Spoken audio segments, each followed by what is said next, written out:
des mathématiques en particulier. Et si vous cherchez les femmes dans la liste des mathématiciens qui sont cités, c'est pas dur. Il y en a qui sont cités avec leur prénom, c'est les seuls qui sont cités avec leur prénom. Et il y en a qu'une. Donc ça va assez vite. Et donc j'aimerais parler de ça. Pas seulement, je vais aussi vous parler des mathématiques qu'on ne voit pas tant que ça dans l'enseignement, ou plutôt qu'on n'imagine pas complètement. Et donc je voudrais parler un peu de la créativité, de la liberté en mathématiques, et du pouvoir d'imagination des mathématiques. Alors, voilà une représentation des mathématiques dont je vais parler ce soir. Et bon, je ne sais pas si vous voyez toutes et tous dans ces objets, dans ces illustrations des mathématiques, et je vais essayer de vous convaincre que, en fait, il y en a plein. Alors peut-être c'est pas complètement clair que les deux photos sur le côté en haut sont en fait des figures au crochet. Ce sont des récifs coralliens mais crochetés. Au centre en bas, c'est un tableau de Jackson Pollock, Jack the Tripper, connu pour ces tableaux un peu abstraits, qui est assez familier d'un certain nombre de gens de l'autre côté de l'Atlantique par chez nous, courant laboratoire surréaliste, et dans lequel on racontait les fondateurs de l'Oulipo, on commençait à avoir un lien avec les mathématiques, peut-être comme Kuno, par exemple. Et puis sur le côté, il y aura une partie des objets qui vont fasciner mes héroïnes de ce soir. Donc j'essaierai de... Alors ceci n'est pas un Dali à gauche, peut-être pour celles et ceux qui connaissent le Corpus Christi, ce n'est pas un Dali, c'est ce qui a inspiré Dali. En haut, j'en parlerai tout à l'heure, en France on appelle ça un camembert, en Angleterre on appelle ça une crête de coq. Et en bas, je vous laisse rêver à ce que c'est. Alors j'ai une petite question à vous poser, une petite interro surprise. Je suis prof, je ne sais pas si on vous l'a dit, donc je ne peux pas m'empêcher de faire des interro surprises. Alors ma question c'est quel est le lien entre nous? Vous pouvez voir qu'est-ce qui pourrait nous relier. Alors, j'ai une indication, c'est un roman. C'est un roman qui parle d'une héroïne. Et cette héroïne, elle est plutôt en lien avec vous. Et ce roman a été écrit par quelqu'un qui est plutôt en lien avec moi. Alors, l'héroïne, c'est Sofia Kovalskaya. Donc, vous avez probablement connu, je vous recommande de lire ce livre de Michel Aubin, qui est absolument fantastique. Mais il y a une personne qui a écrit sur Sofia Kovalskaya de façon indirecte, dans un des romans les plus misogynes qui soit, de l'auteur en question, qui s'appelle Jules Verne. Jules Verne a écrit dans un roman qui s'appelle Sans dessus dessous. C'est une fable qui compte comment on peut tenter de faire bouger l'axe de rotation de la Terre de façon à faire fondre les poules et aller chercher du pétrole dans les poules. Et simplement le monsieur qui fait les calculs fait une grave erreur de calcul, probablement parce qu'il était distrait par une femme. Et ça commence, ce roman commence par un dialogue en fait entre M. Maston, qui est un mathématicien, et Mme Scorbit, qui est donc sa généreuse mécène, et qui est amoureuse de lui évidemment, et il lui dit comme ça, de toute façon les femmes ne peuvent pas faire de mathématiques. C'est un roman anthologie, si ça vous intéresse je vous le dirai, mais si vous possédez ce livre, si vous avez l'occasion de jeter un œil dessus, il y a une version qui a été réécrite par Michel Aubin.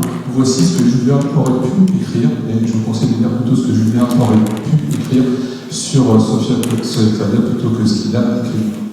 Parce qu'en gros, ce qu'il dit, c'est qu'il y a une seule femme dans l'histoire qui a eu la capacité de faire des maths, c'est Sofia Kovalskaya. Voilà. Donc j'avais cité ça au moment de la remise des bénéfices à Marianne Verzacani. Alors, voici donc quelques portraits d'héroïnes, je ne sais pas si vous les reconnaissez. Il y en a quelques-unes qui sont très peu connues, alors j'espère que vous reconnaissez Sofia Kovalskaya dans une panier qui est donc en bas à gauche. Les héroïnes de ce soir, ce sont celles qui sont sur la partie gauche, en haut.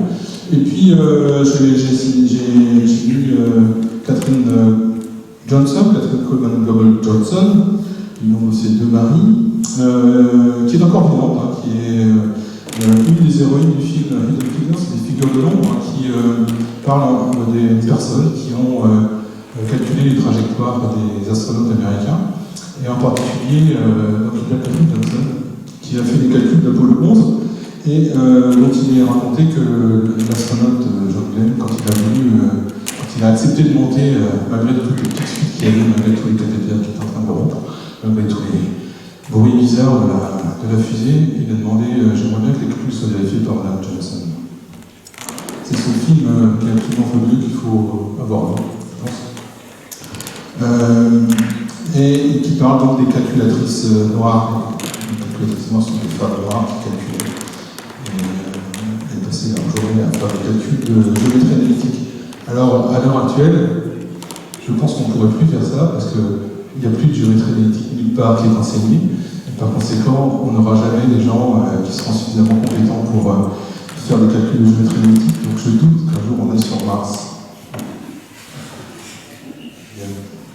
Alors, d'autres personnes que j'ai mis, c'est parce que la plupart sont mortes. Enfin, Catherine Johnson n'est pas morte, fort heureusement. Hein.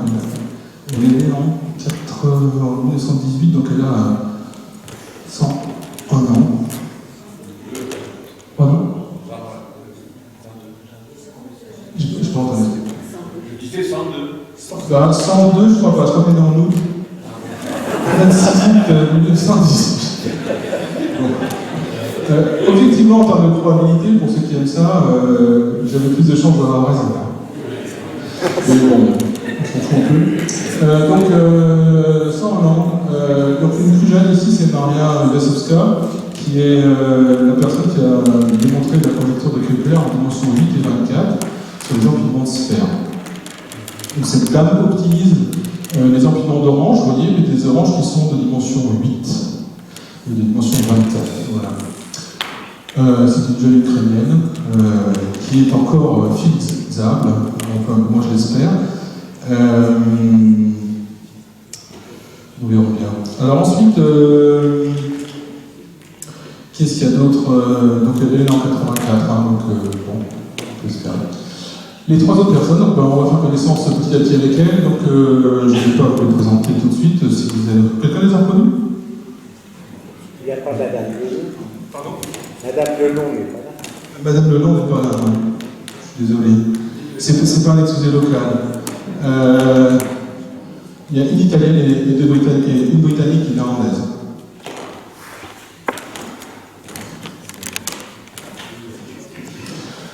Alors la première, c'est Maria Belloc. Maria Belloc, c'est la première personne à avoir résolu l'équation de degré 3 en pliant du papier.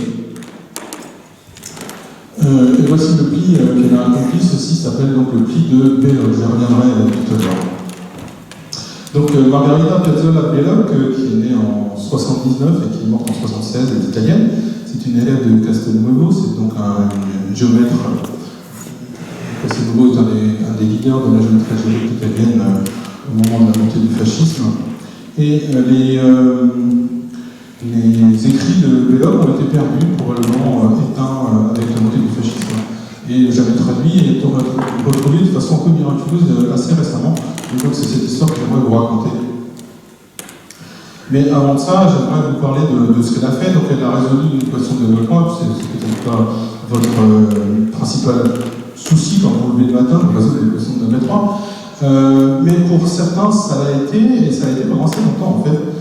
Suite à des mésaventures liées à des épidémies. Elle était donc professeure à l'université de Ferrare. On verra que c'est important. Alors, la question dont je vous parle, donc, ce sont les questions antiques.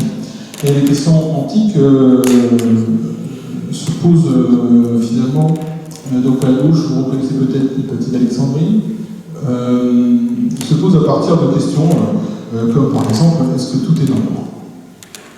Alors, tout est nombre, ça veut dire a priori qu'on peut donc penser et construire des nombres. Alors, vraiment, tous les objets sont-ils des nombres? Alors, je vais commencer par vous poser une question à l'aide d'un feuille de papier.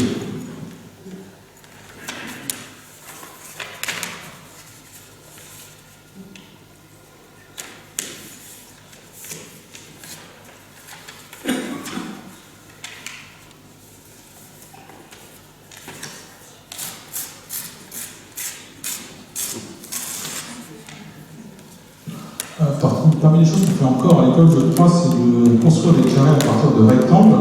Et la raison est assez simple, c'est qu'un carré est caractérisé par un angle qui est droit, qui on peut espérer si le travail a été bien fait, mais c'est de la chimie, hein, savoir faire des feuilles de papier, c'est comme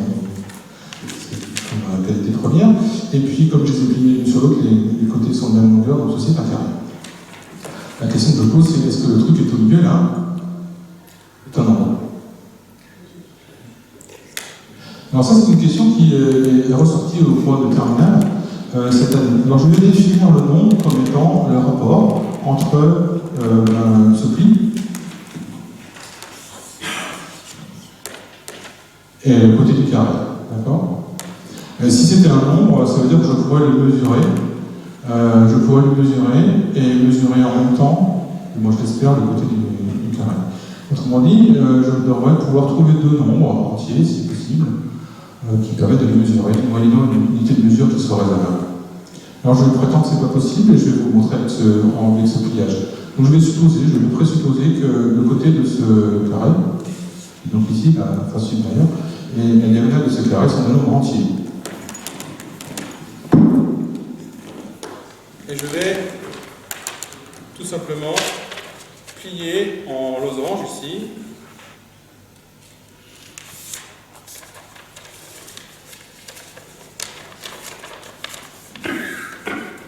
Je pourrais le faire deux fois, histoire que ce soit plus joli, vous auriez l'impression de faire un cornet de frites.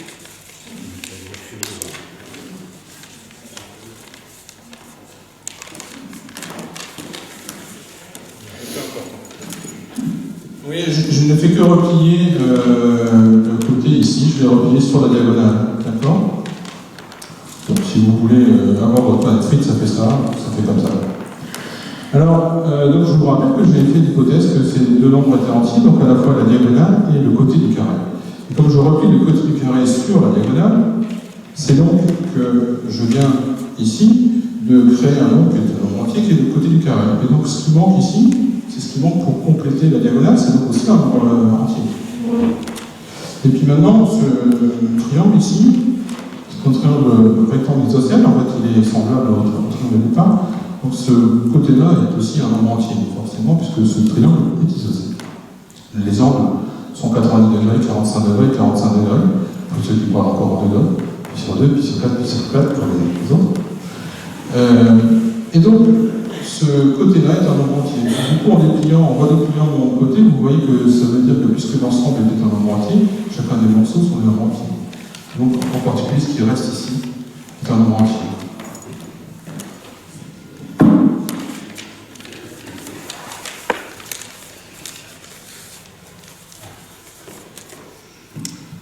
Je matérialise ce triangle que je viens de fabriquer, donc je rappelle, ce côté est entier parce que c'est une différence de deux entiers, celui-là aussi parce que c'est un triangle rectangle isocèle, et celui-là est entier parce que du coup c'est aussi une différence de deux entiers.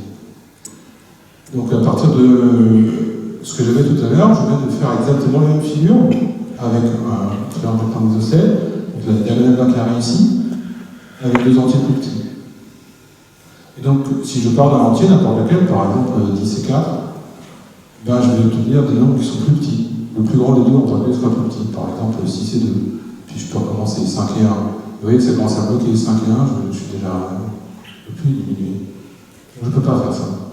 Je ne peux pas faire ça parce qu'en fait, j'avais supposé que c'était entier. Donc ces nombres sont pas entiers. Ce nombre est impensable, il est irrationnel. Et c'était le début du désastre d'un certain nombre de personnes à l'école de Pythagore qui ont été sacrifiées sur l'autel de la science. Quand ils ont compris que ce nombre était irrationnel, on les a tués. Alors, tout est nombre, donc bonne question.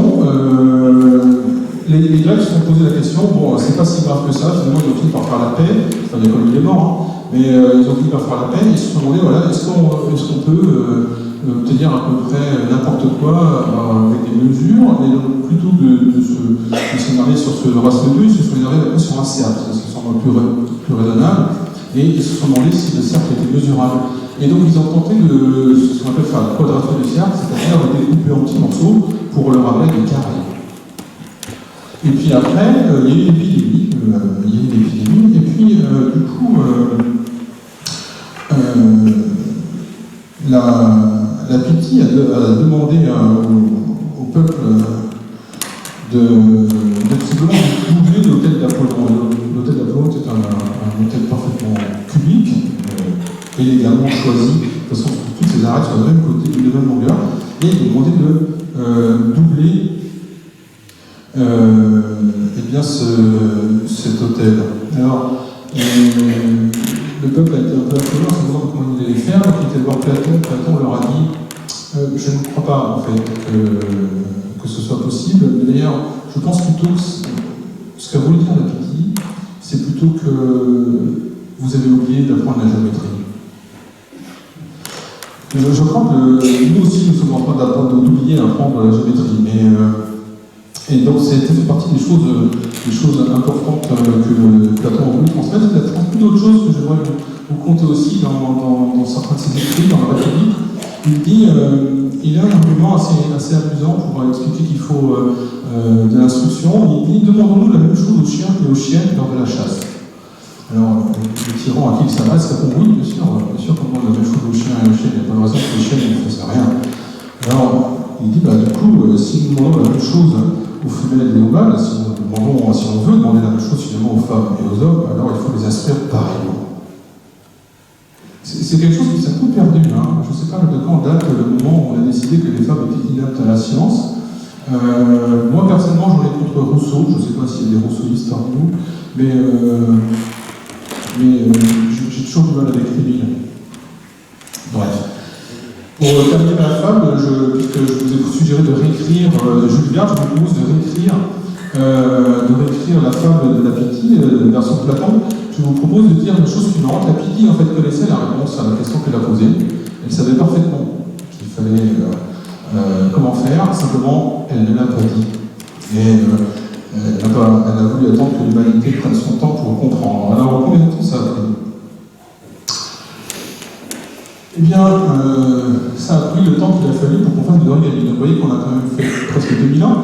En 1893, un mathématicien indien, donc du nom de Rowe, écrit un livre qui s'appelle Les exercices géométriques sur le pli de papier, qui était publié à Madras en Inde. Et ce livre est lu par Felix Klein, 2 ans plus tard.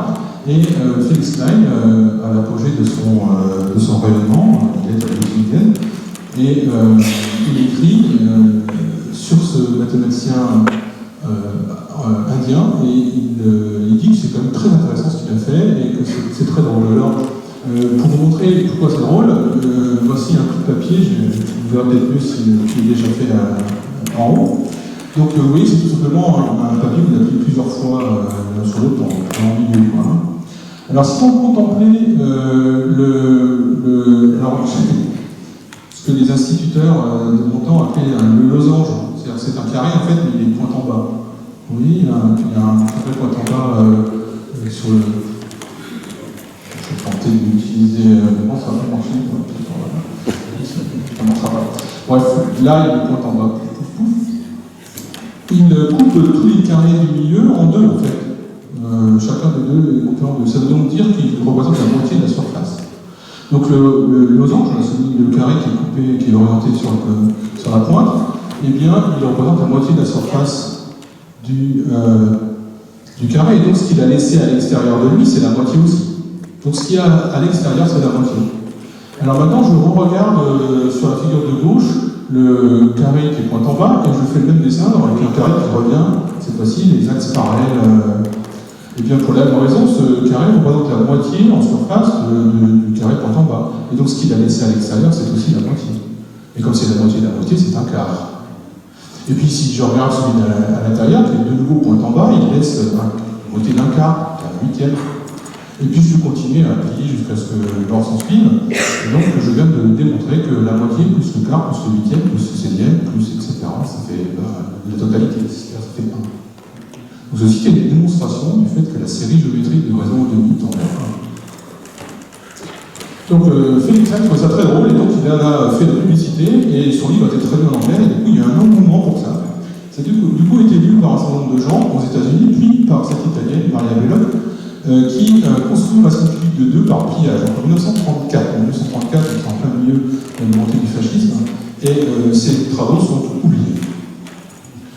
En 1980, Hisashi Abe accomplit la trisection de l'angle. Oui, c'est quelques années plus tard, alors que, pour ceux qui connaissent, c'est juste une résolution de l'équation de 2 donc c'est la même chose en fait. Donc elle, ça n'intéressait pas, donc elle ne l'a pas fait, mais donc 46 ans plus tard, Hisashi Abe écrit sa démonstration.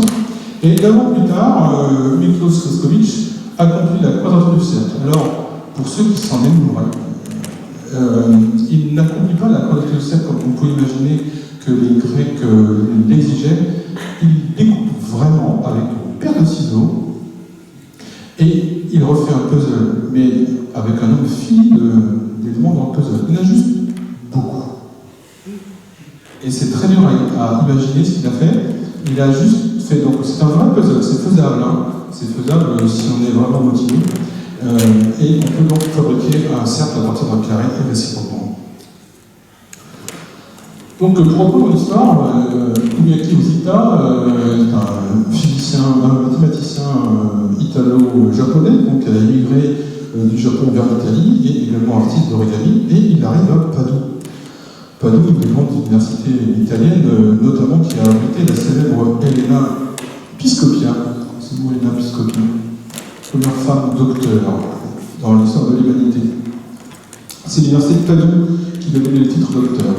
Bien, toujours est-il qu'il décide de fabriquer, de lier ses amours scientifiques, mathématiques, donc la physique nucléaire, à l'art, où il décide d'organiser une conférence internationale sur la science de l'origami et sur la technologie, à Ferrare. Et en fait, c'est justement là où était Maria Belloc.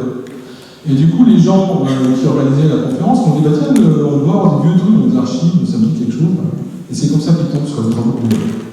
Donc il y a une réalisation des travaux de Belloc, et ça a tel argument que l'axiomatise les origamis, il montre tout ce qu'on peut faire avec l'origami, et en particulier, il montre comment on peut résoudre des équations de degré 3. Alors comment ne partez pas tout de suite. Je ne vais pas nécessairement commenter la partie de droite, c'est pour convaincre ceux qui ont déjà marre de mon dessin, qui peuvent lire la gêne aussi veulent. L'idée est la suivante, la question c'est, j'ai des points sur une feuille de papier arrivée, je vais faire en sorte de les aligner sur 2 droites. Les 2 droites, c'est la droite où il y a le B', donc la droite horizontale, et puis la droite verticale, où il y a le A'. Et qu'est-ce que c'est que plier une feuille de papier en mettant un point sur une droite?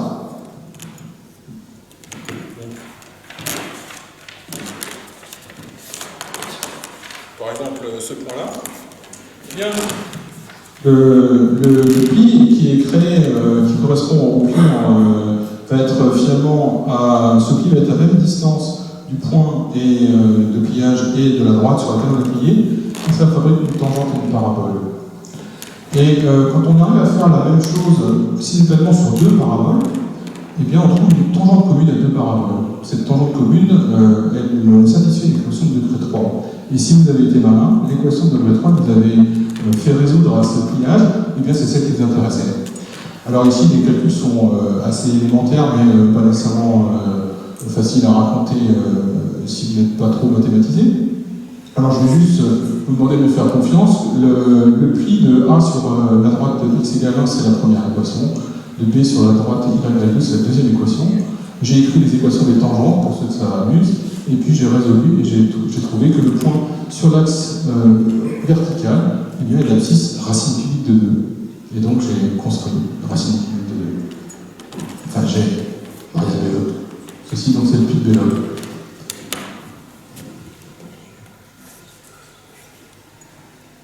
Ça va? Bon, je crois que c'est le plus loin que j'irai à niveau algèbre. Donc je vais changer d'héroïne, elle s'appelle Florence Nightingale. Florence Nightingale est née, comme son prénom l'indique, à Florence, et elle est britannique. Elle est née en 1820, elle est morte en 1910, et elle est connue pour ses actions pendant la guerre de Crimée, cherchant à fuir la vie que lui proposait sa mère. Sa mère a proposé à sa sœur, Parthénope, et à elle-même de devenir des femmes de bonne société. Et elle a plutôt eu l'envie de faire autre chose. Et une façon de faire autre chose, à cette époque-là au moins, mais déjà à l'époque de la Pythie, si vous croyez mon histoire, c'était de rentrer en religion. Donc elle a décidé qu'elle pourrait tout à fait s'occuper de l'humanité en allant, pourquoi pas, elle aussi à la guerre, pour sauver les gens qui étaient blessés. Sauf qu'à l'époque, le métier d'infirmière n'était pas vraiment existant. Notez qu'il est actuellement menacé. À l'époque, il n'existait carrément pas, et elle essaie de convaincre ses parents qu'elle pourrait aller apprendre auprès des Allemandes et des Françaises. Donc elle a une permission de quelques mois, mais avant qu'elle ne se plaise trop là-bas, ses parents la rappellent pour qu'elle vienne s'occuper un peu d'eux. Alors, elle décide que sur place, elle va s'occuper plus sérieusement de sa mission, et elle va donc créer le métier d'infirmière. Donc elle va prendre en charge une institution, et elle va former des infirmières. Mais comme c'est pas la seule chose qu'elle avait dans sa besace, parce qu'elle avait été, du coup, je vous ai dit qu'elle avait refusé l'éducation de sa mère, donc elle était plutôt proche de son père, qui avait accepté de lui faire étudier avec un précepteur les mathématiques en particulier.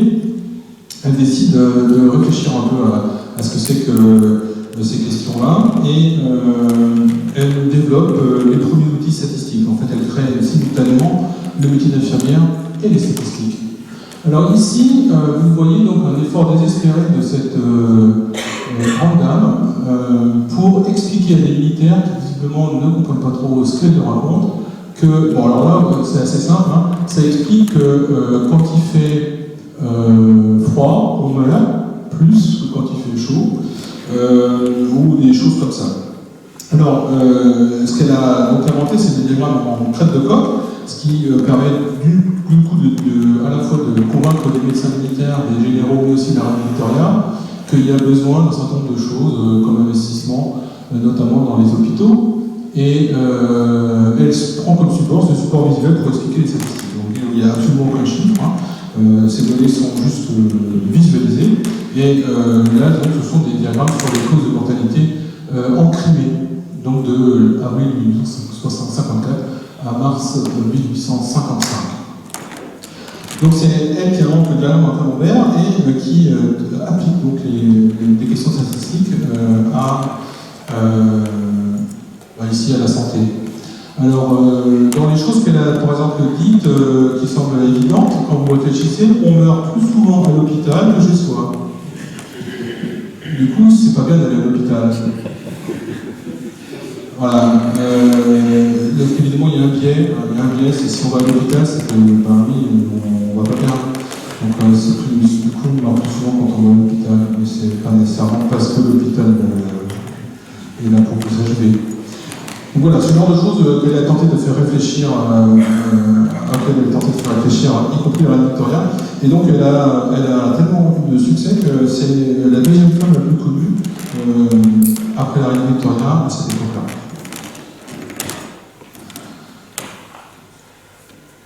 Alors, Florence Nightingale a donc écrit, dans ces années où elle se morfondait avant de pouvoir partir en Crimée, un livre qui s'appelle Suggested for Thought, une piste de réflexion, on va dire, qu'elle autopublie, elle s'est déjà, on n'a pas besoin d'inventer Internet pour s'autopublier, et elle donne des pistes de réflexion sur finalement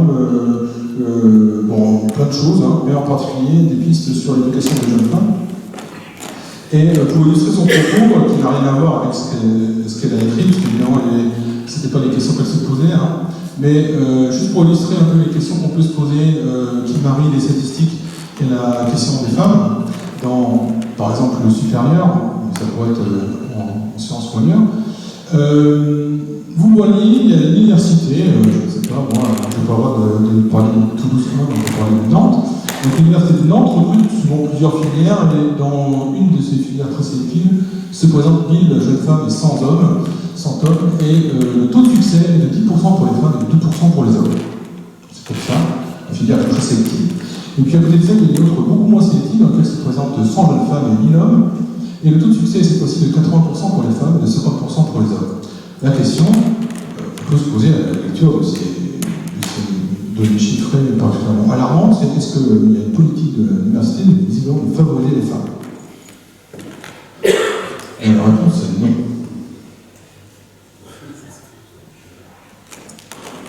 C'est même le contraire. Faisons le calcul. Donc à chaque fois, il y avait 1100 individus à chaque fois. Donc les femmes se présentaient 1000 dans la filière sélective et 100 dans la filière non sélective. Ça donne donc 10% de 1000 femmes et 80% de 100 femmes, c'est-à-dire 180 femmes au total qui sont recrutées. De l'autre côté, dans la filière sélective, il n'y avait que 100 hommes qui se sont présentés, ça fait donc 2% de 100, ça ne fait pas beaucoup, ça fait 2. Et puis 50% des 1000 hommes qui sont présentés à la filière non sélective, ça fait 502. Voilà, donc l'université a un peu plus d'hommes. Et pourtant, localement, elle recrute visiblement avec des pourcentages plus favorables des femmes. Ceci pour vous mettre en garde, on n'additionne pas des pourcentages. Alors, je ne sais pas dans votre académie comment fait le rectorat pour publier des chiffres du bac, par exemple, hein, mais chez nous, ils additionnent les mentions très bien en pourcentage. Du coup, ils sont assez contents. Hein. Donc, je ne sais pas si ça se passe chez vous aussi, mais nous, ça nous a un peu, comment dire, on leur a demandé si c'est bien, c'était la même chose. Bon, bref.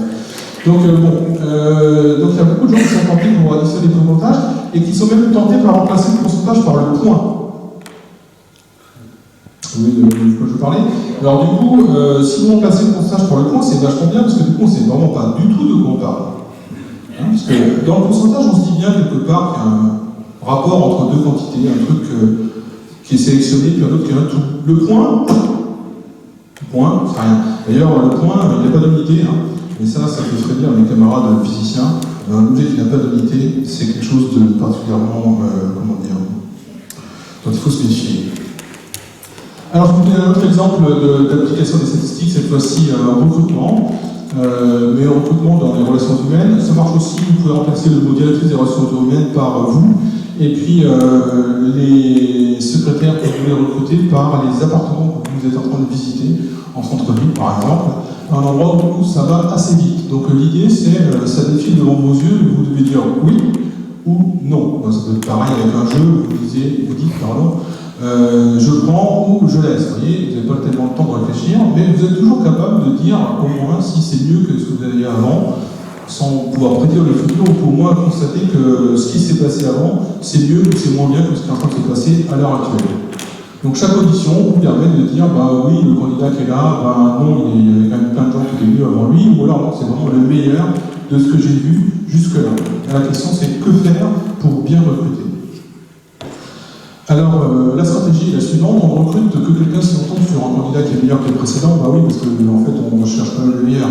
Donc il y a au moins ce truc-là, c'est que si on a déjà vu mieux, on ne recrute pas. Alors, du coup, on a déjà vu mieux, ça fait un peu peur quand même, parce qu'on se dit, il y a bien un moment où il va falloir faire le pari qu'après, il n'y aura pas mieux. Enfin, en tout cas, les stratégies possibles, c'est d'observer. Alors, avec des appartements, c'est légitime, hein, vous regardez le marché en fait. Hein, de quoi, est-ce qu'on peut rêver un petit peu, ou est-ce que non? Ou est-ce qu'il faut prendre tout ce qu'on trouve tout de suite dès qu'il n'y a pas trop de rats et pas trop de fuites? Vous observez dans un certain temps, et puis après vous prenez le premier qui est mieux que ce que vous avez déjà observé. Ça donne une stratégie raisonnable. Et alors ce qui est rigolo, c'est que s'il y a beaucoup de choses à observer, la réponse est il faut observer pendant 37% du temps que vous êtes alloué à la recherche. Donc si vous avez 100 appartements à visiter, il faut en observer 37. 37, c'est 1 sur E en pourcentage, 37%. En toute sorte, c'est 1 sur E, le nombre de l'air. Alors là, je vous ai fait un petit calcul pour ceux qui s'amusent. Vous pouvez l'oublier si ça ne vous amuse pas. L'espérance de gain en recrutant le JM, c'est J sur N, c'est juste une question de placement du meilleur. En fait, le calcul qui est sous vos yeux, il dit la chose suivante. Où est le premier? Où est le mieux? eh bien, soit il est dans ce que vous avez observé, bon, c'est perdu, soit il est après, c'est mieux, mais ça serait bien qu'il soit après, mais pas trop loin, parce que si vous trouvez quelqu'un qui est entre le milieu de ce que vous avez déjà observé et le premier qui est entre les deux, quoi, vous perdez aussi. Donc c'est ce calcul-là qui est fait à gauche, en 2 temps, et peu importe, ça sort un espèce de machin dans lequel apparaissent la somme des aléas des entiers.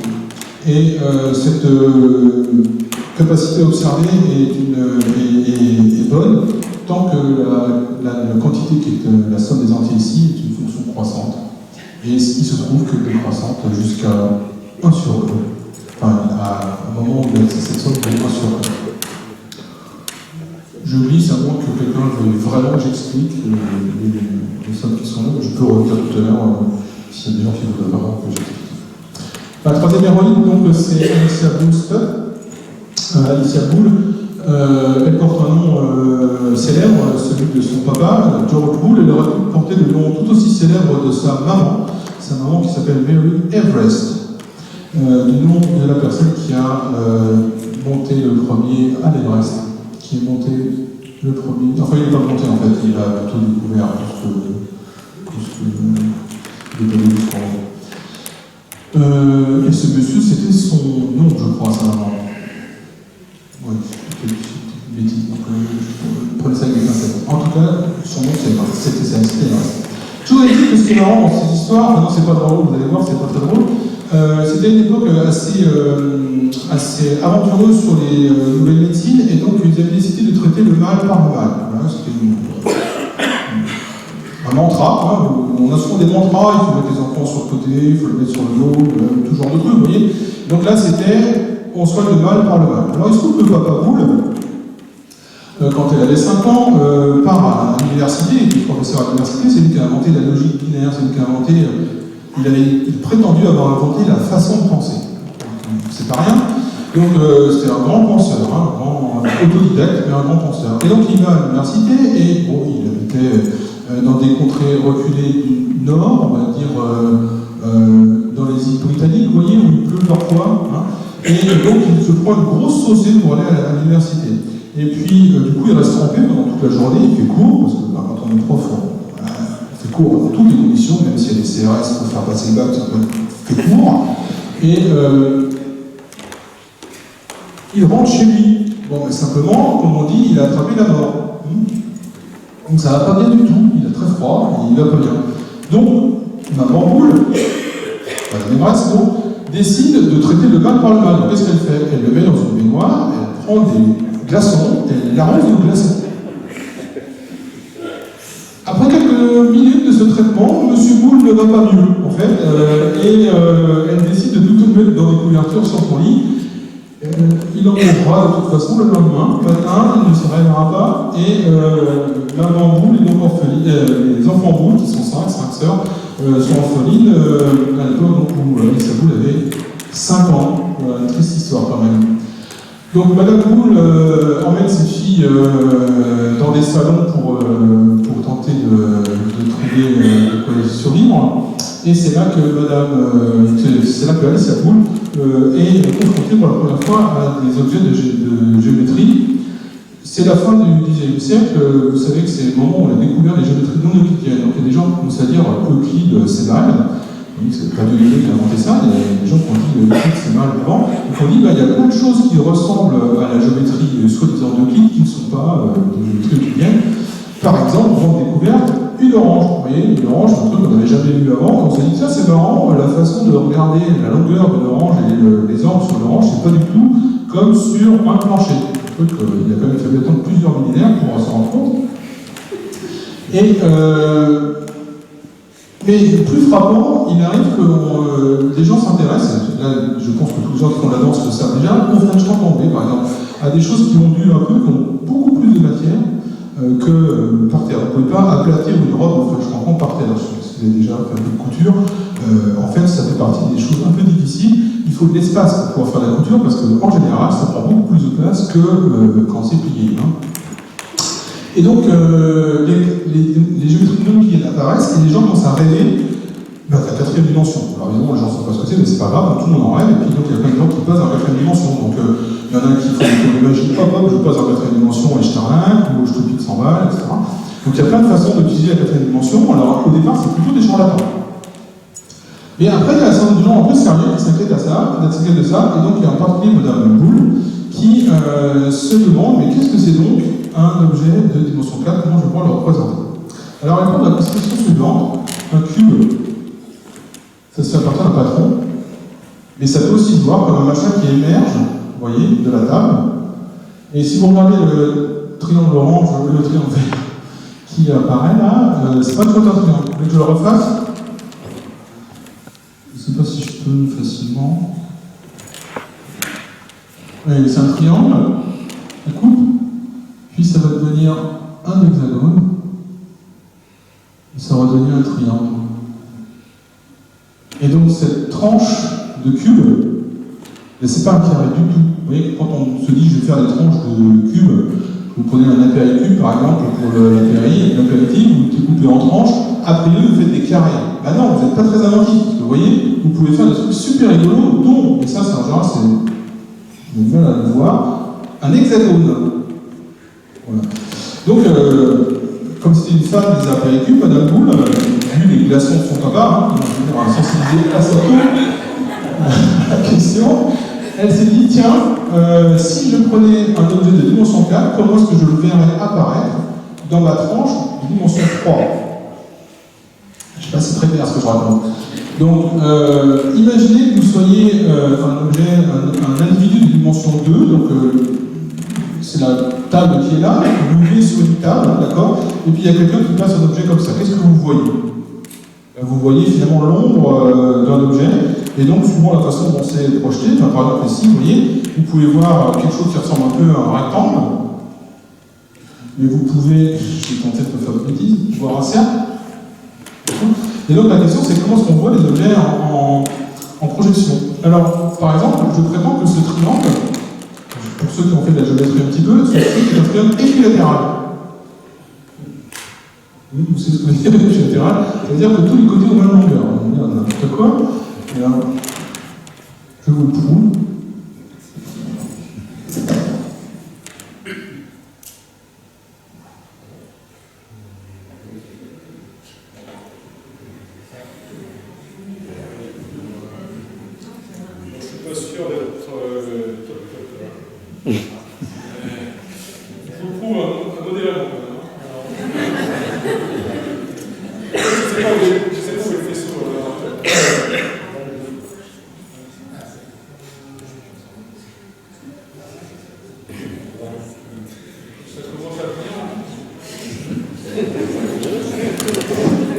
Alors, vous savez quoi, faire de la géométrie, c'est raisonner juste sur des figures fausses. Très bien.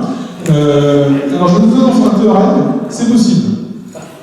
Et vous pouvez même le faire devant vous, en fait, c'est plus facile de se convaincre devant soi, parce que du coup on est plus vite satisfait de ce qu'on a fait. Vous pouvez regarder un triangle, et en mettant correctement, vous allez voir un triangle équilatéral. Et pour ceux qui s'amusent, c'est aussi vrai pour un quadrant, on peut le voir en carré. Et le théorème, il y a un seul point dans l'univers d'où on peut le voir en carré.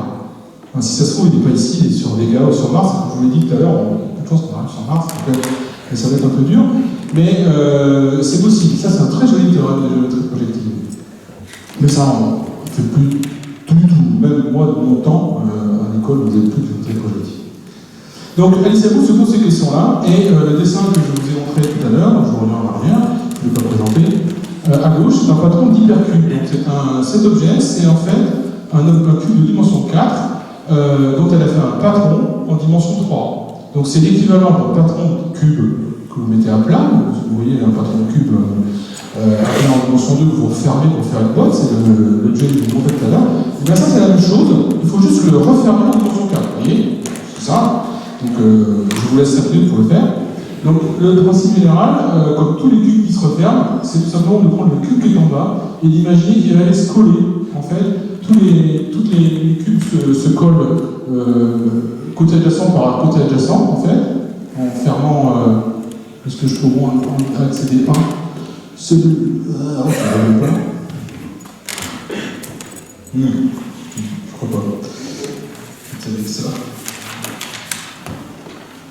celui-là, le deuxième, là, il va se coller à la croix qui est juste au-dessus, là, à l'intérieur, vous voyez, comme dans un collage de patron de cube, en fait.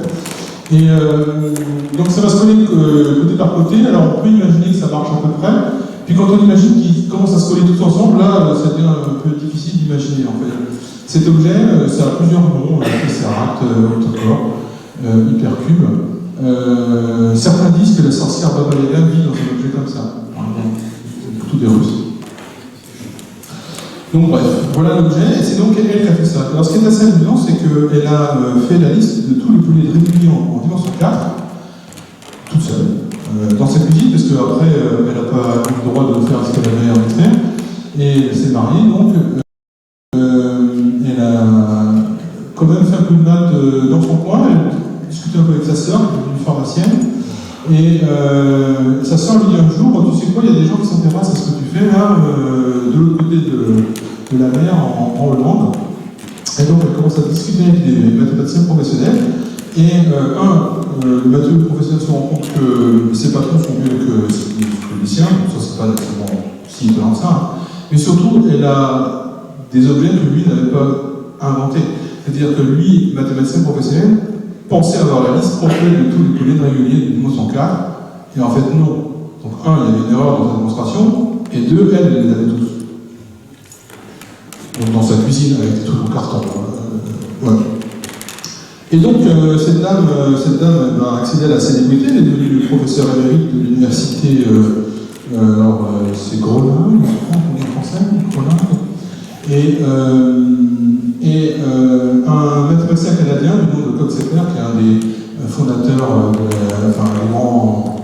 des grands géomètres du début du XXe siècle, est tombé amoureux d'elle et il a décidé de l'appeler Tantalis. Alors si jamais vous lisez des livres de Coxeter, si jamais vous voyez que dans la littérature, enfin dans le texte, c'est marqué Tantalis, c'est elle.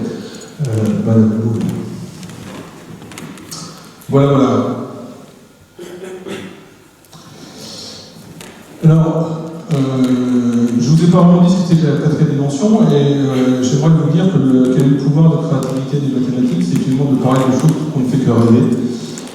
Donc, je vous ai montré tout à l'heure, quand je vous ai fait des pliages de carrés, ça m'a démontré des choses rigolotes, et là vous voyez que je peux faire la même chose avec des triangles. Cette figure explique pourquoi un tiers plus un tiers d'un tiers plus un tiers d'un tiers plus un tiers d'un tiers d'un tiers, etc. Ça fait un quart. Vous voyez que la figure en bas, avec le triangle gris sur la pointe en bas, représente un tiers de la première ligne, on va dire. Puis il y a une ligne au-dessus, donc à chaque fois sur chaque ligne, vous avez un triangle blanc tête en haut, un triangle gris tête en bas, et un autre triangle blanc tête en haut. D'accord? Vous avez plusieurs étages, comme ça, comme une fusée. Donc à chacun des étages, le gris représente un tiers. Mais si vous réfléchissez, ce truc-là, c'est juste un pliage en 4 du triangle, et donc par conséquent, l'objet de départ. Qu'est-ce que j'ai dit tout à l'heure? C'est un quart. Donc en fait, c'est un quart. Excusez-moi, je crois que je l'ai dit tout à l'heure. Je reprends, donc c'est le triangle gris, le gros triangle gris, c'est un quart de tout le triangle. Le triangle gris qui est juste au-dessus, c'est un quart du triangle qui est juste au-dessus, qui lui était un quart. Et donc un quart, plus un quart, plus un quart d'un quart d'un quart, plus un quart d'un quart d'un quart, etc. Ça fait la ligne du milieu, ça fait un tiers. Alors ça, c'est une façon de réfléchir à l'infini sans être d'algèbre. La ligne que j'aime beaucoup, c'est ce triangle. Donc c'est un triangle rectangle avec sa hauteur, et je dis que ceci est une démonstration du théorème de Pythagore. Le théorème de Pythagore, je ne sais pas si vous écoutez Guillaume Meurice, mais il fait des interviews pour savoir si des gens dans la rue connaissaient le théorème de Pythagore. C'est assez affolant, il faut vraiment aller l'écouter, c'est vraiment un pis, c'est de rien. Enfin bon, je ne sais pas si il faut pas en pleurer, mais enfin bon. Donc le théorème de Pythagore, il dit que dans cette figure, le carré du grand côté qui est en bas, là, est égal à la somme des carrés des deux autres. Donc on dit si je construis un carré sur le côté en bas et que je construis des carrés sur le côté en haut, et bien la somme des surfaces des deux petits carrés qui sont sur le même pilier, ça sera celle du grand. Alors il y a plein de démonstrations, il y en a une centaine, voire 200, donc c'est un super exercice de se dire j'en connais déjà 253, je vais essayer d'en trouver 254, c'est un super exercice. Le matin, si vous ennuyez, plutôt que de faire une équation de 3, faites donc ça. Et donc, ok, je vous ai montré ça. Alors, la plupart des gens font ça par pliage, découpage, etc. Alors là, l'argument est le suivant. Le carré, c'est quoi? C'est un facteur d'échelle qui correspond à un agrandissement. Par exemple, le carré de 2, c'est multiplier une figure par 2 avec une loupe, par exemple. Vous la regardez 2 fois plus grande. La surface que vous allez voir, elle va être multipliée non pas par 2, mais par 4. Si au contraire vous avez un facteur d'agrandissement de 4, la surface que vous allez observer, elle va être multipliée par 4, elle va être multipliée par 4 x 4, 16. En fait, quand vous multipliez une figure, quand vous agrandissez une figure en linéaire d'un certain facteur d'échelle, la surface, elle est multipliée par le carré. C'est presque la définition de ce que c'est qu'un carré, en fait. Ok. Alors, je vous réponds que les trois triangles qui sont là sont les mêmes. Alors, les 3 triangles, c'est celui qui est en bleu clair, celui qui est en ocre, et puis celui qui est la réunion des deux. Alors pourquoi c'est les mêmes? Parce qu'en fait ils ont les mêmes angles. Vous pouvez les regarder un petit peu de près. Ils ont tous un angle droit, et les 2 angles qui est l'angle rouge et l'angle bleu, et ils ne sont pas nécessairement au même endroit, mais ils sont tous les mêmes.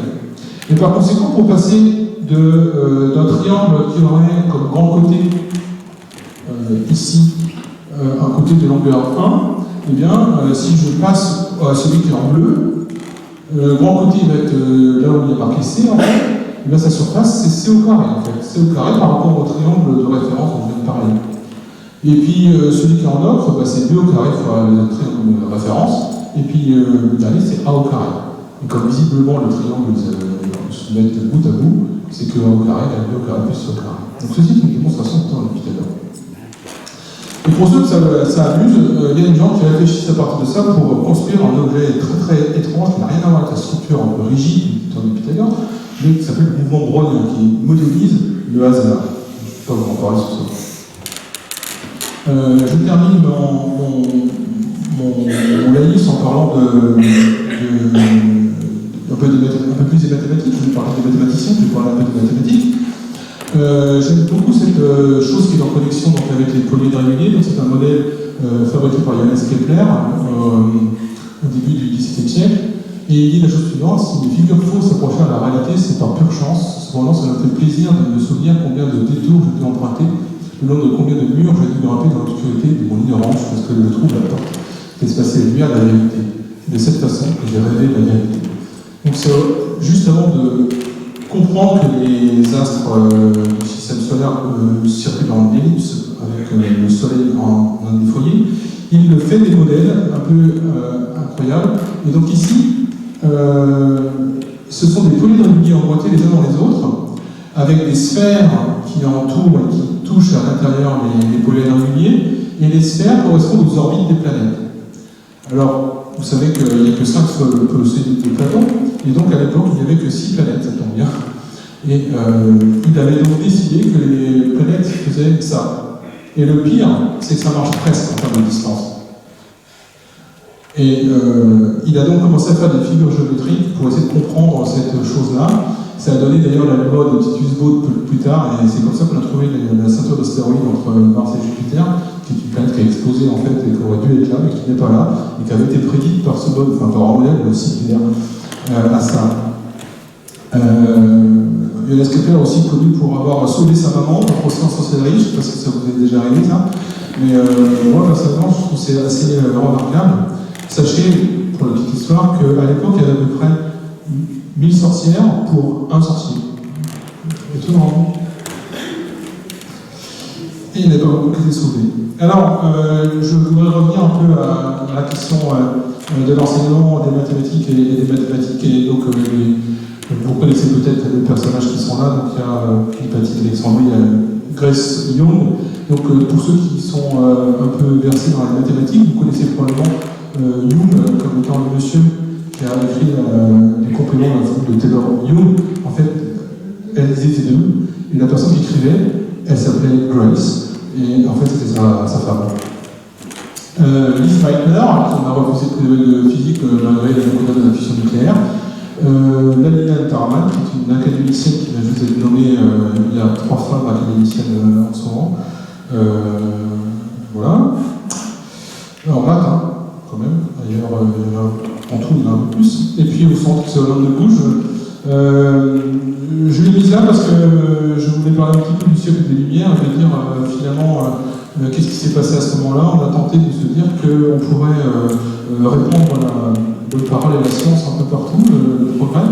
Et c'est un des exercices de style de l'époque, d'abord par Fontenelle et puis ensuite par des astronomes comme Arago ou des gens comme ça, d'écrire pour les marquises. À l'époque, quand on voulait faire un ouvrage de diffusion des sciences, de vulgarisation, comme on dit, eh bien on écrivait en direction des marquises. Donc vous voyez, maintenant ça s'appelle MPSI pour les nuls ou ce genre de truc, voilà, ou l'histoire de France racontée à mon enfant qui ne comprend rien, ou ce genre de choses. À l'époque, c'était on écrivait pour les marquises. Voilà. Dans les marquises, il y avait Madame du Châtelet, qui, en termes d'éducation, n'avait rien à envier à son époux, enfin son amant, plutôt Voltaire, puisqu'elle a traduit Newton. Et à l'époque, c'était un vrai truc de force. Et puis un siècle plus tard, là-bas, elle a été renvoyée d'Angleterre en France. L'Angleterre victorienne a vu la présence de Mary Somerville, qui a, elle, découvert les mathématiques pendant les cours de danse. Alors elle était d'une époque où, quand on dansait, je ne sais pas comment on danse chez vous, je suis bon, on danse en rond. À cette époque-là, en Angleterre, on dansait plutôt la country dance, la contre-danse, c'est une danse à figure. Donc en général, vous avez lu peut-être des films sur Jane Austen, les romans de Jane Austen. Donc on danse en général, les gens, les hommes en cortège, les femmes en face. Il y a un chaperon qui vérifie que, évidemment, monsieur machin n'est pas en train de draguer madame Bidule, enfin mademoiselle, etc. Donc il y a un certain nombre de codes, ce qui fait que du coup, on ne peut pas danser avec n'importe qui, c'est justement fait pour. Hein. On ne peut danser que suivant certaines figures, en fait. Hein. Et en dansant, cette Mary Somerville a décidé qu'il fallait faire des mathématiques. Et donc, elle a pris des cours de danse, fait des maths au passage, et ensuite elle a traduit la place. Ça.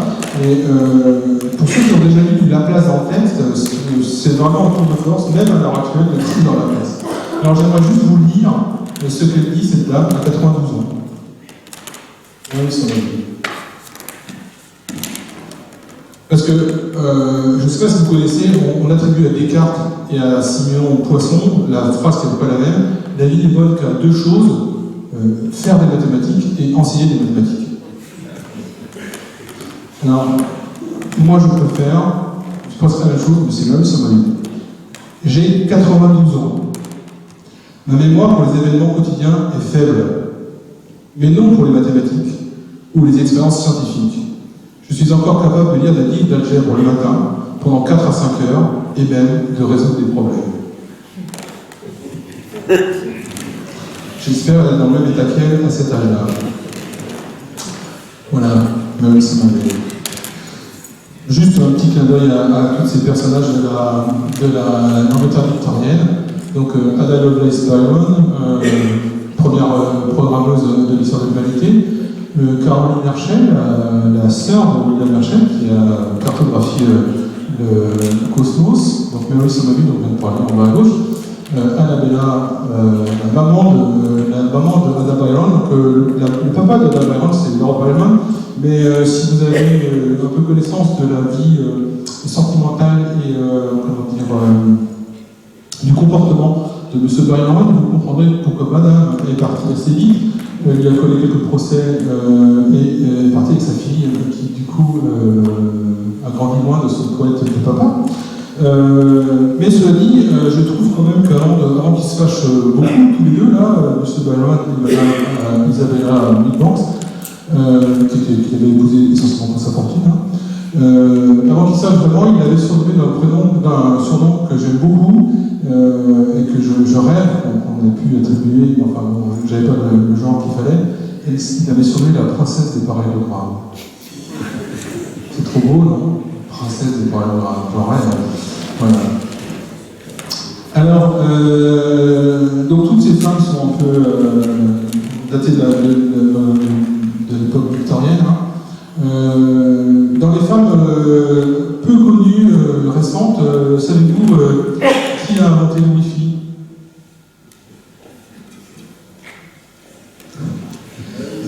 C'est une femme qui est plutôt connue pour les films dans lesquels elle a joué, où elle a parfois été nue. Eddie Lamar. Eddie Lamar, tout à fait. Bravo. Et en fait, elle a fui l'Allemagne nazie, elle avait été épousée par un dignitaire de l'armée allemande. Alors, je voulais rendre hommage un peu aux femmes qui m'ont marqué dans ma vie. Donc là, vous voyez ma maman et mon premier jour d'école. Hein, c'est pas trop chouette ma vie, mais à l'époque, vous voyez, j'avais moins de barbe. Voilà, je dois beaucoup à ma maman pour tout. Alors, ma maman m'a appris les mathématiques, ma maman n'a pas eu de bac, hein. Ma maman n'a pas fait de sciences du tout, en fait. Mais si elle m'a appris les mathématiques, c'est parce qu'ensemble, nous avons fait la cuisine. On a fait beaucoup de cuisine. Et moi, je faisais des maths et elle m'apprenait à faire la cuisine. Et donc, c'est très marrant d'adapter les recettes. Parce qu'évidemment, moi, tout ce qui me faisait marrer, c'est. Alors, ça, c'est une recette pour 6, hein, et on est 2. Hein. Bon, bah, on est pour 3. Ça m'amusait beaucoup. L'autre personne que je tiens à remercier aujourd'hui, c'est sa sœur.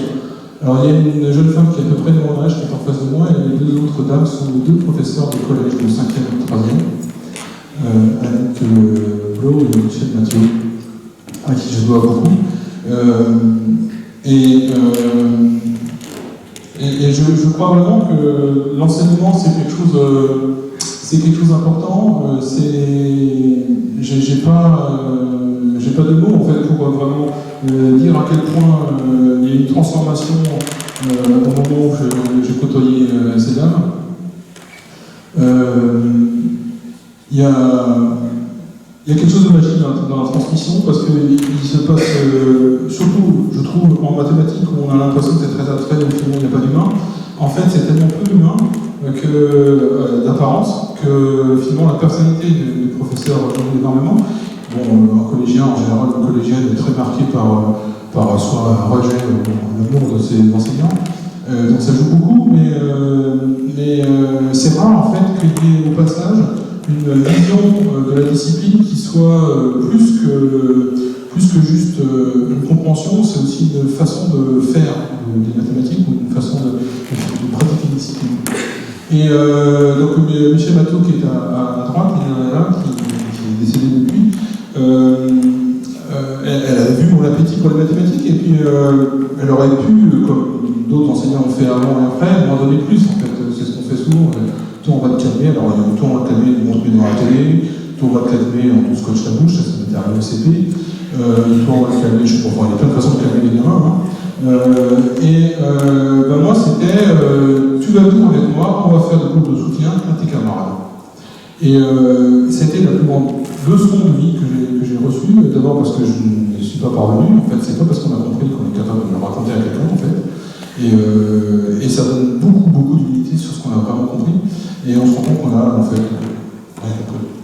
Je crois vraiment que c'est au moment où on est capable de transmettre quelque chose qu'on peut affirmer que oui, on a un petit truc à raconter. Quoi. Voilà, donc j'ai beaucoup de respect pour ce travail. Le travail qui est un peu mis à mal. Alors, j'aimerais, dans les genres de choses un peu plus légères, vous faire une petite blague. Quelle est la différence entre l'idée et 1 euro? Eh bien, si vous avez 1 euro et que j'ai 1 euro, que je vous donne 1 euro et que vous me donnez votre euro, à la fin nous aurons chacun 1 euro.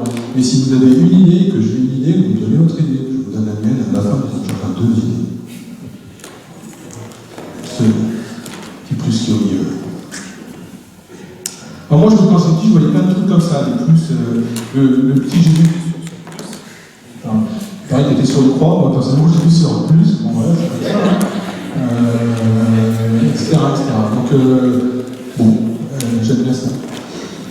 Alors, juste pour clore un peu ces divagations sur l'enseignement et sur ce que sont les mathématiques, sur qu'est-ce que c'est que finalement faire des mathématiques au milieu de tout ça, est-ce qu'il faut être éduqué pour faire des mathématiques? C'est ça la question. Hein. Vous voyez, les personnages dont je vous ai parlé, il y en a une bonne moitié qui sont autodidactes en fait. Mais qui ont été sensibilisés à la culture, ils ont comme toutes eu un précepteur, ils ont comme toutes lu Euclide, ils ont toutes lu un livre, quelque chose comme ça. Hein. Parce que, avant de parler de ça, je ne sais pas quelle est la définition que vous avez de la culture, mais je vais trouver une récemment en préparant cette conférence. J'ai trouvé une définition, ça m'a beaucoup plu, donc j'ai envie de la partager avec vous, l'idée que j'ai envie de vous transmettre. La culture, il y a beaucoup de gens qui disent c'est ce qui reste, je sais pas quoi, on a tout oublié, ou on l'étage, je sais pas quoi, comme une confiture, etc. Alors, moi, ma définition de la culture, c'est la suivante. La culture, c'est ce qui reste quand on n'a pas Internet. Je peux vous rendre compte à quel point, à l'heure actuelle, quand on n'a pas Internet, on est nu, on n'a plus rien, on n'a plus de cerveau. Pourquoi? Parce qu'en fait, on n'est pas un cerveau, hein, on est un porteur de téléphone portable. Donc, voilà, si vous avez un geste pour la planète, pour votre humanité, jetez vos téléphones portables et vous verrez, ça ira beaucoup mieux. Bien. Donc, parmi les gens qui sont éduqués et qui nous gouvernent, et qui passent à la télé, il y a des gens qui visiblement n'ont pas beaucoup manipulé. Et donc, je vous ai dit tout à l'heure que certaines ont découvert les mathématiques ensemble, d'autres en faisant des pliages en carton, des pliages plus courts. En fait, c'est ça, faire des mathématiques, c'est toucher du doigt le nombre, toucher du doigt la forme. Alors, dans les exemples célèbres qui commencent à dater un peu, mais ça me fait toujours autant marrer, donc Didier Migaud, interviewé sur une radio, président de Cour des comptes, à qui on demande de combien fait 9 x 7, je ne sais pas si vous savez quelle est la réponse de M. Migaud. Hein, vous ne vous souvenez pas? Moi j'ai du mal à le dire. 76. Donc 76. Alors je vois deux raisons pour lesquelles c'est ridicule et que en fait tout individu normal ne peut pas finir sa phrase sans se dire que c'est pas 76. Je ne vous demande pas combien ça fait, vous devriez savoir, hein. Mais bon, je ne veux pas vous demander. Mais ça ne peut pas être 76 pour deux raisons. 9 est plus petit que 10, donc ça ne peut pas faire plus de 70, c'est juste pas possible. Et puis ensuite 9 et 7 sont impairs, alors non, 76 ça ne peut pas être le produit de nombres impairs. Voilà, ça c'est un minimum d'hygiène. Le matin, vous lavez les dents, c'est bien, je vous félicite. Ne multipliez pas des nombres impairs et trouvez un nombre pair, sinon ne faites pas ça. Donc vous ne devenez jamais le président de la Cour des comptes. Ensuite, il y a un autre exemple célèbre de ministre qui fait une réforme. Je ne suis pas interviewé le ministre actuel, je devrais pourtant, mais il paraît qu'il y a des députés qui sont bons en maths. Alors, je vais le laisser voir s'il a des choses à lui dire. En attendant, je me souviens donc de ce ministre qui s'appelle Xavier Darcos, qui passait lui aussi à la télé. Je trouve, entre parenthèses, que c'est juste n'importe quoi. Je vois pas encore un ministre à aller jouer à un jeu télévisé et à faire le pitre, à répondre à des questions à des crétins. Mais je vais faire la parenthèse. Il l'a fait, bon, c'est son choix.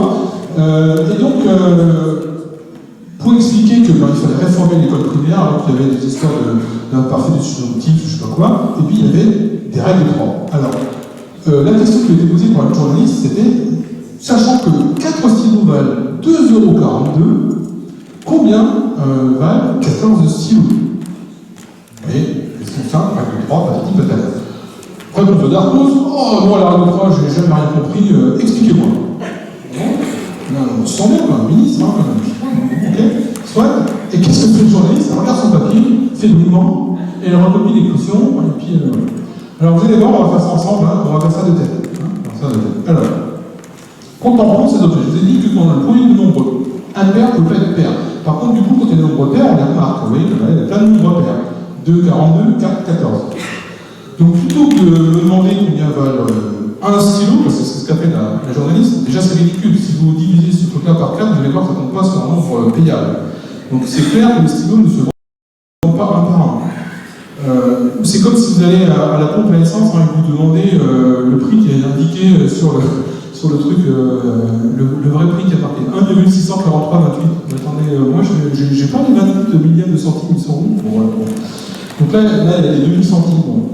Par contre, c'est clair, c'est qu'il y a un prix pour 2 stylos. Ça va parce que 2 K 2 sont tous divisés par 2. Donc si je veux diviser, je dois avoir le prix pour 2 stylos. Et ça tombe bien parce que je peux faire du coup 7 paquets de 2 stylos. Ça va?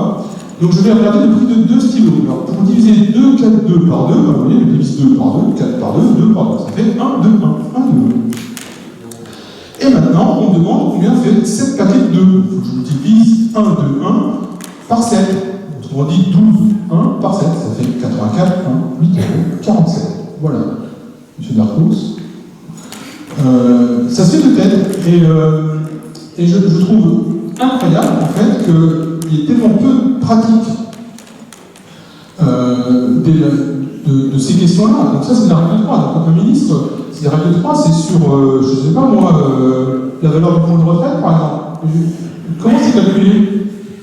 C'est pareil, pour un mec qui ne sait pas ce que c'est qu'une règle de 3? Moi, ça me fait peur, en fait. Ça me fait très peur.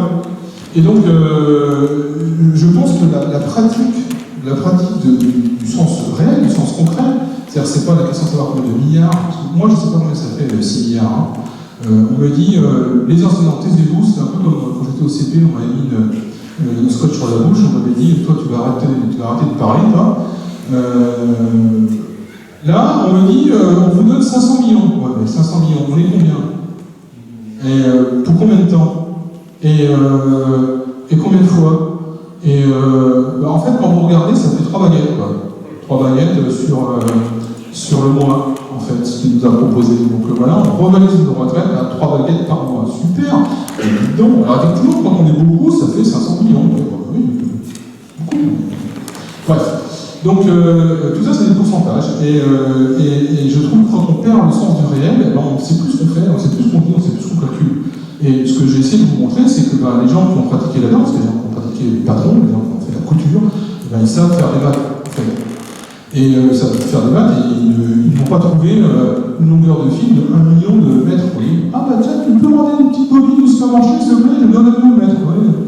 Non, sinon je te fais une régression, je te fais le point à 0,003, donc finalement ça sera 2 mètres. Ouais. Ah d'accord. Bon. Calculer, ça a un sens en fait. Et pour moi, c'est vraiment ces choses-là que je trouve importantes quand on se demande à quoi ça sert la culture. Ça sert à rien, évidemment, ça sert à rien. Je veux dire, vous n'allez pas repartir plus intelligent parce que vous savez que 14 stylos ça vaut 8,47 €. D'accord, on s'en fout en fait. Et c'est à force de ne jamais le faire, c'est à force de demander à votre téléphone portable de faire la multiplication de classe, à force de etc., que vous ne saurez plus rien faire du tout en fait. C'est ça le truc. C'est qu'à force de ne faire que des choses qui sont utiles, on finit par ne plus savoir rien faire du tout. Et c'est ça qui est grave. Il faut accepter de faire des choses qui ne servent à rien. Parce que ça sert en fait à... C'est juste la gymnastique, c'est l'hygiène en fait, c'est l'hygiène du cerveau. Et quand on a un cerveau, on essaie de le garder en état. Ça me semble important. Et je trouvais étonnant que, par exemple, on interdise aux gens de penser. Non, mais là, on va faire une réforme et on se la fait en 2 semaines. Bon, allez, 8 jours, ça suffira. 2 jours. Écoute, là, je commande un café, puis je te sors le texte. Ok, super. Voilà. Ben non, la vie de millions de gens dépend de ça.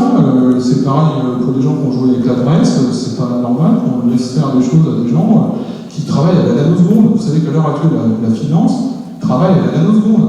D'accord? Pour faire 1 million de dollars, il suffit à la bonne nanoseconde, au bon moment, au bon endroit, et pouf!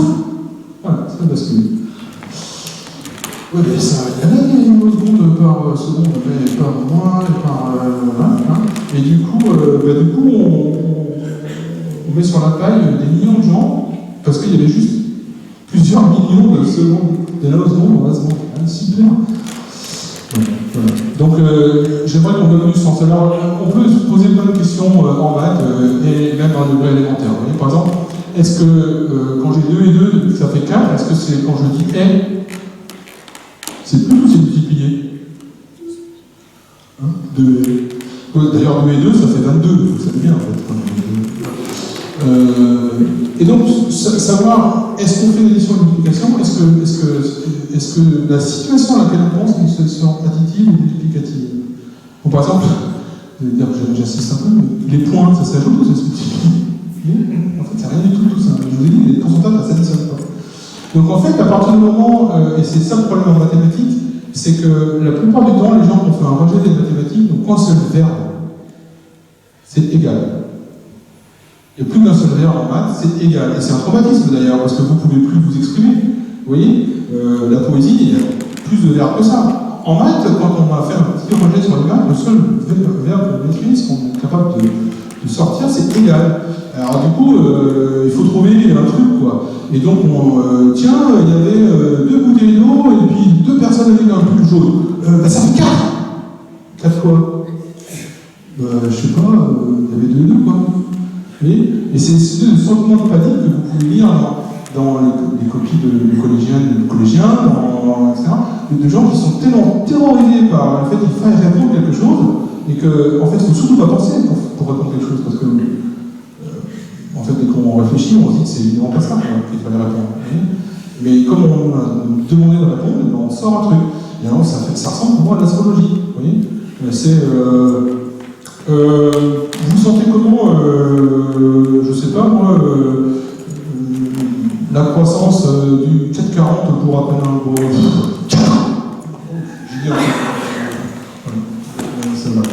Alors, dans les autres trucs qui me font marrer, c'est 1 plus 8, 2 plus 7, 3 plus 6 et 4 plus 5. J'ai pas besoin de calculer pour savoir que c'est la même chose. Et ça, je trouve ça rigolo. C'est-à-dire qu'on n'est pas obligé d'avoir la réponse, on n'est pas obligé de faire une opération pour comprendre que les choses sont pareilles. On peut raisonner, et c'est ça la gêne, en fait, en enlevant et en retranchant des choses, en retranchant en mentionnant des choses de même objet. Par exemple, pour passer de 1 plus 8 à 2 plus 7, je rajoute 1 à 1, et j'enlève 1 à 8. Donc comme j'ai enlevé autant que j'ai rajouté, en fait ça fait la même chose. Et j'ai pas besoin de nommer 9 pour savoir que 1 plus 8 c'est 2 plus 7. Et c'est même plutôt malin de ne pas le nommer. Parce que ça permet de penser eh bien, deux objets différents vus finalement sous deux angles. Un même objet vu sous deux angles différents, sans lui donner un nom qui sera un nom qui engloberait le tout. C'est-à-dire qu'on peut penser la diversité. Un même objet peut être différent, et c'est pas le cas de le nommer. Est-ce qu'il y a un truc qui est mieux que l'autre? Vous voyez? Est-ce que je le définis comme mathématicien, comme homme, comme nantais, comme français, comme qu'est-ce que je peux être d'autre?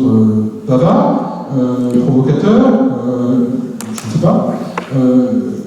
Pourquoi je me donne de définir? Je suis tout ça à la fois, en fait. Et il n'y a pas besoin d'avoir une réponse. Et puis je termine avec 1 plus 1 égale 2, parce que 1 plus 1 égale 2, pour moi c'est l'amour en fait, hein, c'est bientôt à Saint-Valentin. C'est quand 1 plus 1 ne fait plus 2, qu'il peut y avoir des soucis, mais des fois c'est quand 1 plus 1 font 2, quand justement les gens se séparent, que c'est grave. Des fois 1 plus 1 c'est plus sympa quand ça fait que 1 en fait. Ça dépend ce qu'on compte. Oui, donc ça n'a pas de sens en fait, ce genre de choses dans la vraie vie, quand on n'a pas prêté un sens à tout ça. Je termine rapidement pour vous dire ce que je fais à part ça dans ma vie. Donc je fais pas mal des maths couplées à la danse. Donc on a monté une pièce une pièce de Beckett de danse sur ce qu'on appelle les codes de Gray, et ça donne une espèce de bordel comme ça à gauche. Mais on ne sait pas aussi bien peindre que ça. Donc on fait des choses un peu plus élémentaires, mais Beckett avait donné des consignes chorégraphiques pour qu'une pièce de danse se passe pour Arte en fait, et il s'est rendu compte qu'il n'y arrivait pas. Et nous on a utilisé des mathématiques, tout d'abord pour vérifier qu'effectivement c'était mathématiquement impossible de le faire, et ensuite de montrer que les contraintes qu'il avait imposées pour 4 danseurs, en fait, étaient réalisables pour 5 danseurs. Donc on a monté la pièce dont Beckett avait rêvé, mais avec un danseur de plus, dans ce plan. Et puis on a aussi monté avec David Roland, que vous voyez au centre de l'image là, et mon épouse qui est sur la gauche, les deux danseuses qui sont Maria et Anne ici, une pièce qui s'appelle Paradoxa, sur les paradoxes, qui parle des paradoxes du vote, des paradoxes de Condorcet en particulier. Vous savez que le paradoxe Condorcet dit la chose suivante: il y a une seule façon de voter qui respecte l'unanimité. Si tout le monde est d'accord, on s'est d'accord qu'on fait ça.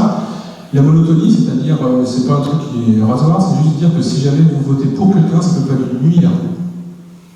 Mais ce que je veux dire, vous pouvez pas voter, par exemple, je ne sais pas moi, vous pouvez faire une stratégie, par exemple, pour devenir président de la République en faisant voter pour machin, pour le meilleur après, vous voyez, pour l'avoir au deuxième tour, être sûr de date, par exemple, vous voyez, c'est comme ça. Donc vous pouvez avoir une partie de votre électorat qui vote pour les personnes que vous ne voulez pas, mais juste pour que ce soit le deuxième tour et qu'en fait après. Voilà. Donc vous vous demandez quelles sont les stratégies, quelles sont les méthodes de vote qui réduisent ça. On n'a aucun intérêt à voter pour quelqu'un si pour une autre raison que pour de façon positive. Et deux, si on est tous d'accord, alors on vote ça. La seule façon de faire, ça s'appelle la dictature. Ça correspond à prendre un bulletin et à décider que le bulletin de celui qu'on a élu comme dictateur est le bulletin qui l'emporte. Il n'y a pas d'autre façon de faire. Ce qui veut donc dire, c'est par exemple ce Condorcet démontré par Condorcet, donc c'est quelqu'un qui a réfléchi à tout ça pendant la Révolution, qui a quand même mort, il était rattrapé par la montagne. Et il était girondin. Et donc, ce que ça veut dire, c'est qu'en fait, quel que soit le système de vote, il y a des stratégies de vote. Et donc, ça serait bien qu'on réfléchisse de temps en temps à comment on vote. Par exemple, les Irlandais votent avec un autre système que nous. Les Irlandais ont, depuis quelques années maintenant, des présidents TUP. Oui, ça n'est jamais arrivé, ça. Est-ce que ça va venir avec leur système de vote? Je ne sais pas, mais en tout cas, on pourrait réfléchir à ça. Comment on vote. Voilà. Pour clore, j'ai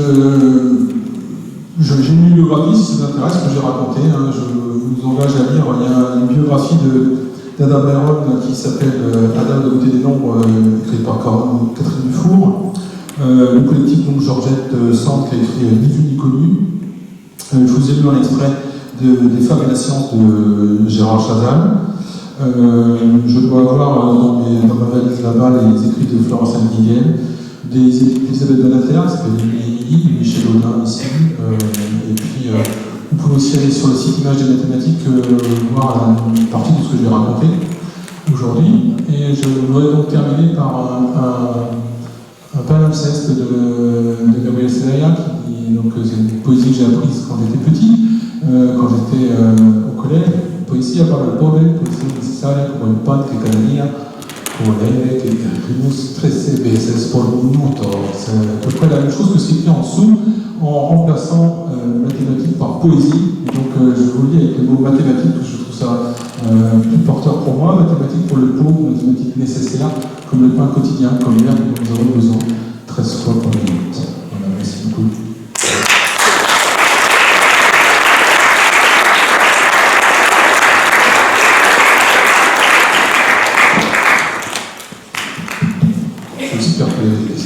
Il va y avoir un certain nombre de questions, je suppose. Allez. Oui, merci pour cette conférence en particulier pour conclusion. Alors, quand vous dites que c'est nécessaire, vous auriez pu faire une distinction que j'ai découverte assez récemment, mais qui est intéressante. C'est la différence se produit dans l'histoire des maths entre les maths nécessaires pour modéliser le réel et les maths nécessaires pour faire fonctionner l'intelligence. Alors vous avez cette coupure entre babylonien et grec, vous avez cette coupure entre Descartes qui croyait vraiment au modèle nécessaire et ce qui s'est passé au 19e, et vous avez une coupure du même style au XXe siècle, en particulier avec les probas.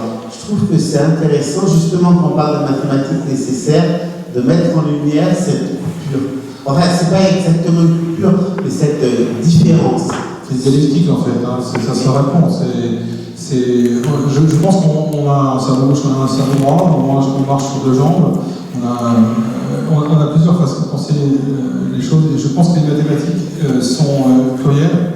Vraiment, il y a une polysémie dans les mathématiques. Je ne vais pas parler de ça, mais je vais parler de proba, par exemple.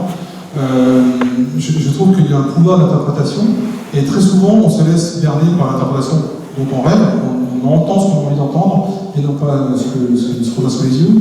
Et c'est important, d'une part, de se rendre compte que les gens qui font des choses interprètent, et d'autre part, de s'autoriser soi-même à interpréter. Ça, c'est important. Alors après, par rapport au côté nécessaire, pourquoi j'ai fait des maths, moi, par exemple? Sinon, je serais mort, je pense.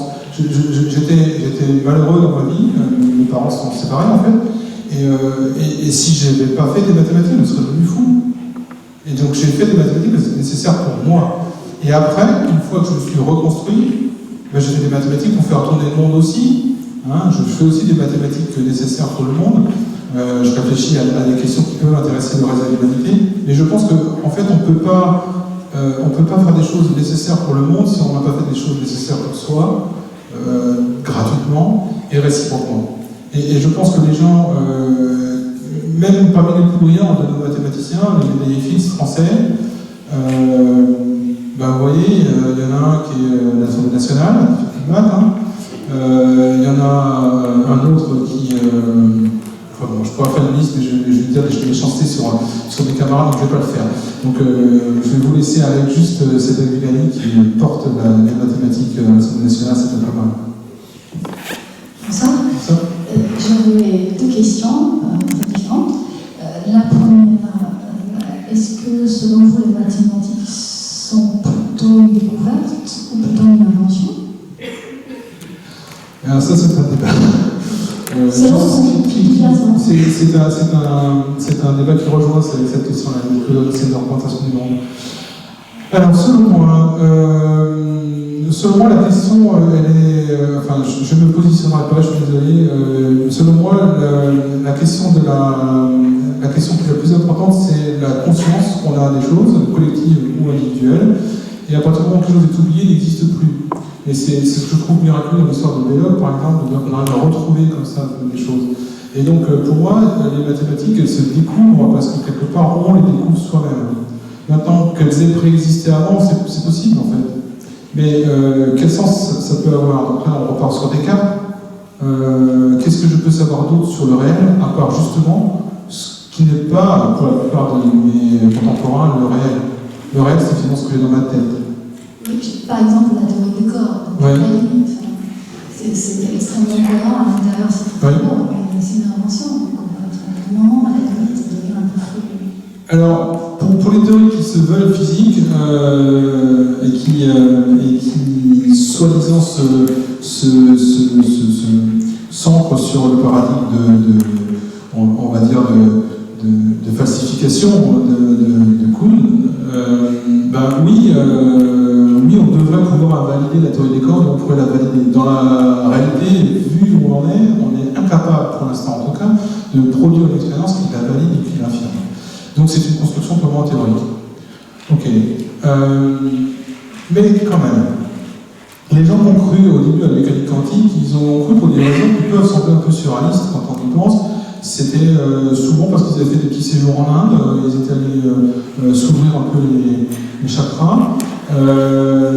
L'idée de complémentarité de Bohr, elle est vraiment là. Moi, je vois une manifestation.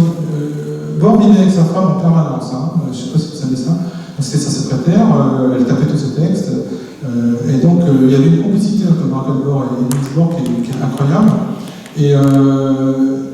Et qui n'est pensé la physique comme un principe de complémentarité. Complémentarité, ça veut juste dire que toute particule est une onde et réciproquement. C'est ça le principe de Bohr. Et je trouve ça admirable, mais pour moi, c'est presque un acte de foi qui correspond à sa vie, en fait. Parce que les scientifiques sont des êtres humains, et je pense qu'une partie de ce qu'on véhicule, même dans notre science, en fait, elles sont de nous. Donc, du coup, la croyance fait beaucoup sur la vérité de l'objet. Et un exemple simple que vous avez peut-être déjà vécu, si on vous pose une question en maths, élémentaire, et qu'on ne vous donne pas la réponse, est-ce que c'est vrai, est-ce que c'est faux, vous allez galérer. Mais si on vous dit, montre que c'est vrai, c'est aussi incroyable que ça n'a rien changé, mais vous allez le démontrer beaucoup plus facilement. Et j'ai un exemple, même dans les conjectures assez étoffées, de gens qui ont eu des bénéfices pour l'avoir démontré, de gens qui étaient sur la piste, qui disent ce truc-là, et au moment où les gens ont dit c'est vrai, 5 démonstrations qui sortent de gens qui étaient à pas grand-chose de ça. Et juste le fait qu'on ait dit c'est vrai, il se passe un truc. Et la deuxième question, au jour d'aujourd'hui, dans le monde, une fille sur 4 n'a pas accès à la scolarisation, parce qu'on considère encore que les femmes n'ont pas à être éduquées, et que des femmes éduquées sont en danger. Si on regarde l'histoire de l'humanité, des hommes extrêmement intelligents, alors, entre guillemets, intelligence, parce que là aussi il faut la définir, mais comme Einstein par exemple, c'est très discutable. Qui a fait des inventions d'Einstein, Mileva Marie, qui est son épouse, il a participé largement, maintenant on le sait. Ou alors dans d'autres domaines, Freud, des misogynies atroces.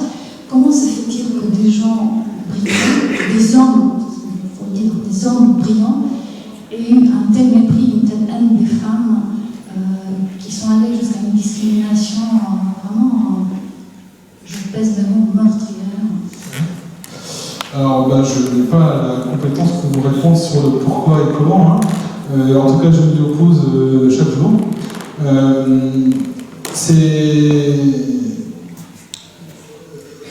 Comme je disais, moi j'ai de la rancœur pour Rousseau, parce que au moment du siècle des Lumières, justement, il y a cette ouverture vers les marquises, j'en ai fait une boutade, mais en fait c'était plutôt positif en fait.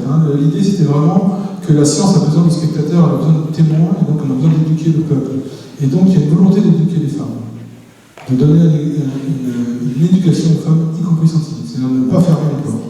Et Rousseau, avec son mythe de proximité de la nature, assigné par la nature, il explique que la nature assigne un rôle aux hommes et aux femmes, et que donc, comment ça s'appelle déjà plus Sophie, c'est ça? Émile, c'est Sophie?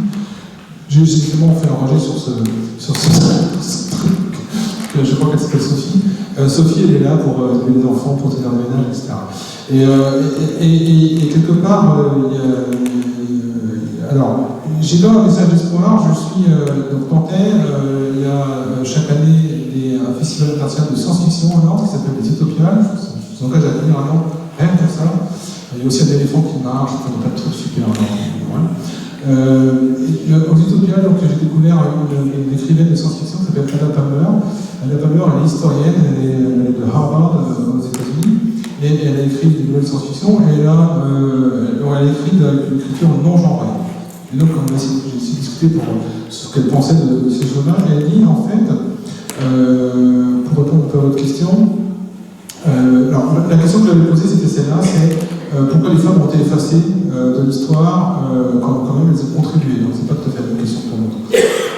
Mais je pense que ça participe, c'est-à-dire qu'à partir du moment où il n'y a pas de modèle, on a du mal à créer finalement, à penser finalement cette éducation et cette universalité de l'éducation. Donc je me demandais pourquoi est-ce que les femmes ont été effacées, on me dit que c'était pas vrai, et qu'en fait c'est des cycles. Et que par exemple, au moment de la Renaissance, une encyclopédie qui listait les philosophes importants de l'humanité listait 120 personnes, et dans ces 120 personnes, il y avait 40 femmes. La même encyclopédie, revue et corrigée au XIXe siècle, a effacé toutes les femmes. Et qu'il ne reste plus que des hommes, et elle a été divisée par 6, la liste. Et ce qu'elle dit, je trouve ça intéressant. Je ne sais pas, je n'ai pas assez d'éléments pour valider, mais en tout cas je trouve ça intéressant. Elle dit on est très mauvais pour raconter des histoires, et notamment les histoires plurielles, donc on simplifie. Et en particulier le positivisme et puis l'avancée de la science avait besoin de lois. C'est beaucoup plus facile de lire Sylvain Hierarchia, de lire E égale MC2, mais on a l'impression que l'univers est régi par une unique loi. Et à partir du moment où on veut simplifier, qu'il n'y ait plus que finalement, peu de lois, peu de différences, peu de diversité, les histoires, on les raconte en les simplifiant. Et quand on simplifie, on enlève les gens qui sont en fait pas au pouvoir. Donc en particulier, les Noirs, les femmes, etc. Dans le truc de Jules Verne, c'est apocalyptique, hein, parce qu'il n'y a pas que des femmes qui sont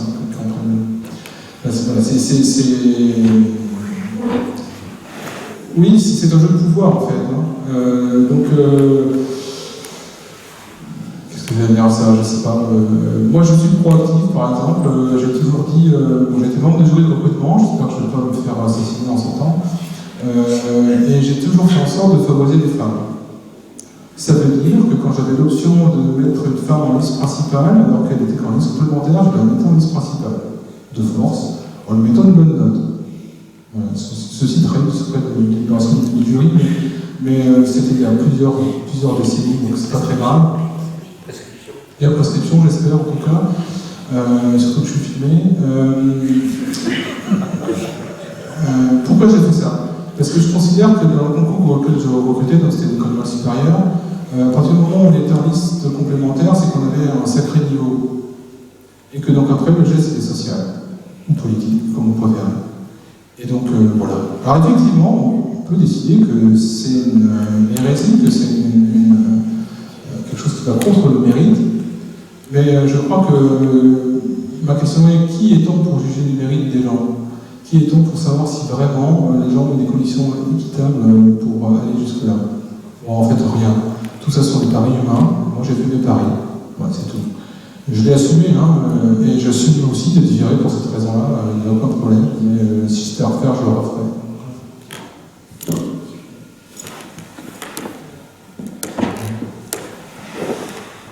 Allez, il faut peut-être d'autres mains. Ceux qui ont déjà posé des questions peuvent en proposer aussi.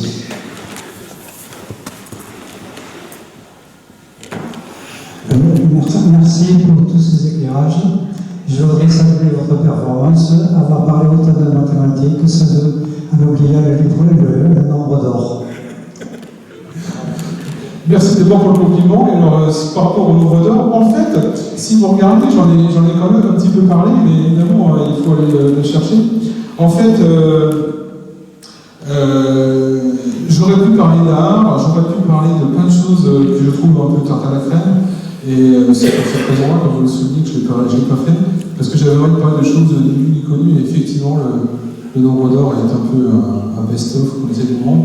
Alors, par exemple, j'ai écrit un livre sous commande, un peu sous la menace d'ailleurs, ça s'est pas très bien passé, et dans les rares commandes que j'avais, c'était qu'il fallait que je parle de Fibonacci, donc c'est presque la même chose que le nombre d'or, pour des raisons, parce qu'en fait c'est la même chose, et je trouve ça intolérable en fait. Il y a tellement de belles mathématiques ailleurs. Ça reste fascinant, hein.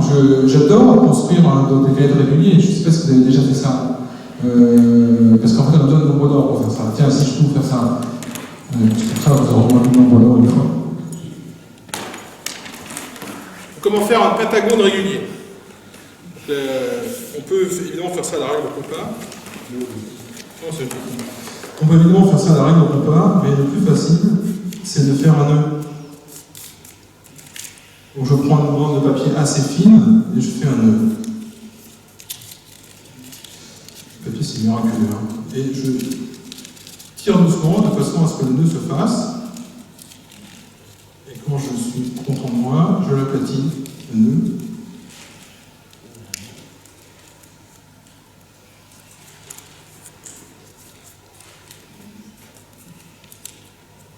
Et ça fait un pentagone régulier. Voilà.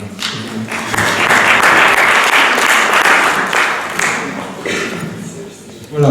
Et je préfère celui-là à 1 plus racine de 5 sur 2, personnellement.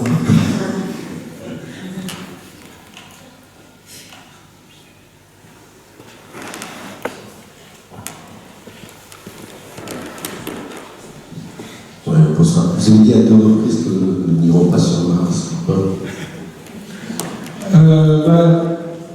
Dans le film Hidden Figures, en fait, la personne qui vérifie les calculs, c'est une calculatrice noire, donc qui a des capacités en géométrie analytique, et ça veut tout simplement dire, à l'heure actuelle, qu'elle est capable de calculer des équations des cosinus et des sinus, hein, essentiellement, simplement avec un certain nombre de reports de cosinus et de sinus. Je ne sais pas si vous savez comment ça a été mesuré le méridien de la Terre, c'est une grande aventure du XIXe siècle, des gens qui en fait ont fait des grands triangles sur la Terre en se regardant à grande distance et en mesurant des angles.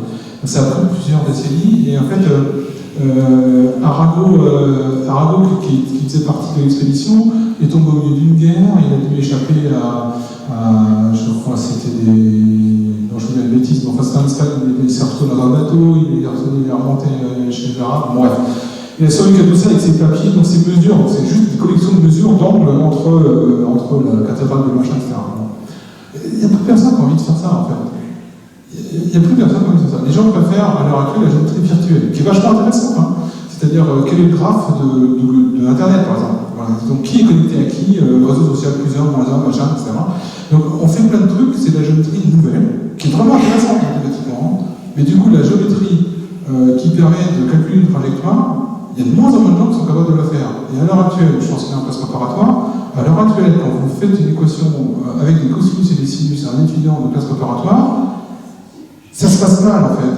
Donc éventuellement il y arrive, ou elle y arrive, mais avec beaucoup de peur, beaucoup de tremblements, et c'est quelque chose de compliqué. Bon. Ça c'est le premier point. Et ensuite, on est dans une atmosphère de sous-traitance en permanence. Et donc les navettes américaines ont explosé parce qu'il y a un joint qui avait été délégué à quelqu'un, et ce quelqu'un il a calibré pour un certain nombre de températures. Il a prévu qu'il valait mieux pas l'utiliser à la basse température. Ça a été fait parce que on avait dit que ça portait dans 2 jours, donc ça porte dans 2 jours, il a explosé. Donc je pense que l'humanité pour l'instant est plus en train de faire la guerre, plus en train de s'étriper que de partir sur Mars. J'aimerais que quelqu'un porte ce rêve-là de partir sur Mars. Mais pour l'instant, les gens qui partent sur Mars, c'est des milliardaires qui vendent finalement un petit tour en l'air à quelques millions de dollars pour quelques happy few. C'est pas ça partir sur Mars. Yuri Gagarin, il est allé pas du tout pour avoir des dollars. Et puis Thomas Pesquet, il est parti pas en payant. Enfin, je veux dire, pour moi, il faut des choses qui portent des envies de faire ça. Alors, par exemple, le programme pour la Lune, c'était pas clair de savoir pourquoi les Américains voulaient être sur la Lune avant la Renaissance, ils avaient quand même très peur. Est-ce que maintenant, l'espace fait encore peur au point qu'on a envie d'aller sur Mars? Pourquoi pas, hein. Je sais qu'il y a des Chinois qui vont sur la face cachée de la Lune, alors du coup ça inquiète les gens, mais qu'est-ce qu'ils font sur la face cachée de la Lune? Donc peut-être que ça va finir par ça, mais si c'est juste pour des raisons de guerre, on y va, c'est dommage. J'aimerais bien qu'on y aille. Je sais pas, moi, le premier roman de science-fiction que j'ai lu qui est paru chez De Noël, c'était Code Martienne de Ray Bradbury. Voilà. Et vous savez comment ça se termine, je veux dire. La race humaine extermine en fait la race martienne. Et j'aimerais qu'on y aille pour d'autres raisons que ça. À propos d'écrivains de science-fiction, j'imagine que vous êtes capable de citer beaucoup d'écrivains de science-fiction. Oui? Est-ce que vous en citez des écrivains de science-fiction? Majeur? C'est plus dur, hein? Non, c'est pas une interro. C'est comme pour l'histoire de Racine tout à l'heure. J'aimerais que vous demandiez à la fin de cette histoire qu'est-ce qu'un nombre.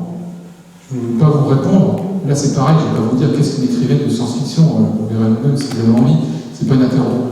Mais demandez-vous comment se fait-il qu'on connaisse aussi peu d'écrivaines de science-fiction alors qu'il y en a quand même qui sont sacrément bien, qui écrivent vraiment très bien, et de style vraiment très différent de ce que vous avez pu lire. Voilà. Je vais juste faire un peu de pub donc sur Adapamon, je vous l'ai dit tout à l'heure.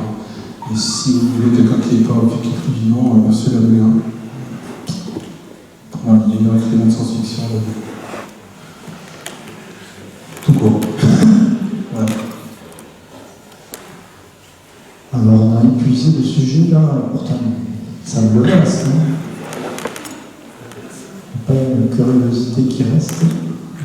Élucidée. Si. C'est toi qui as fait le dragon en Ouais.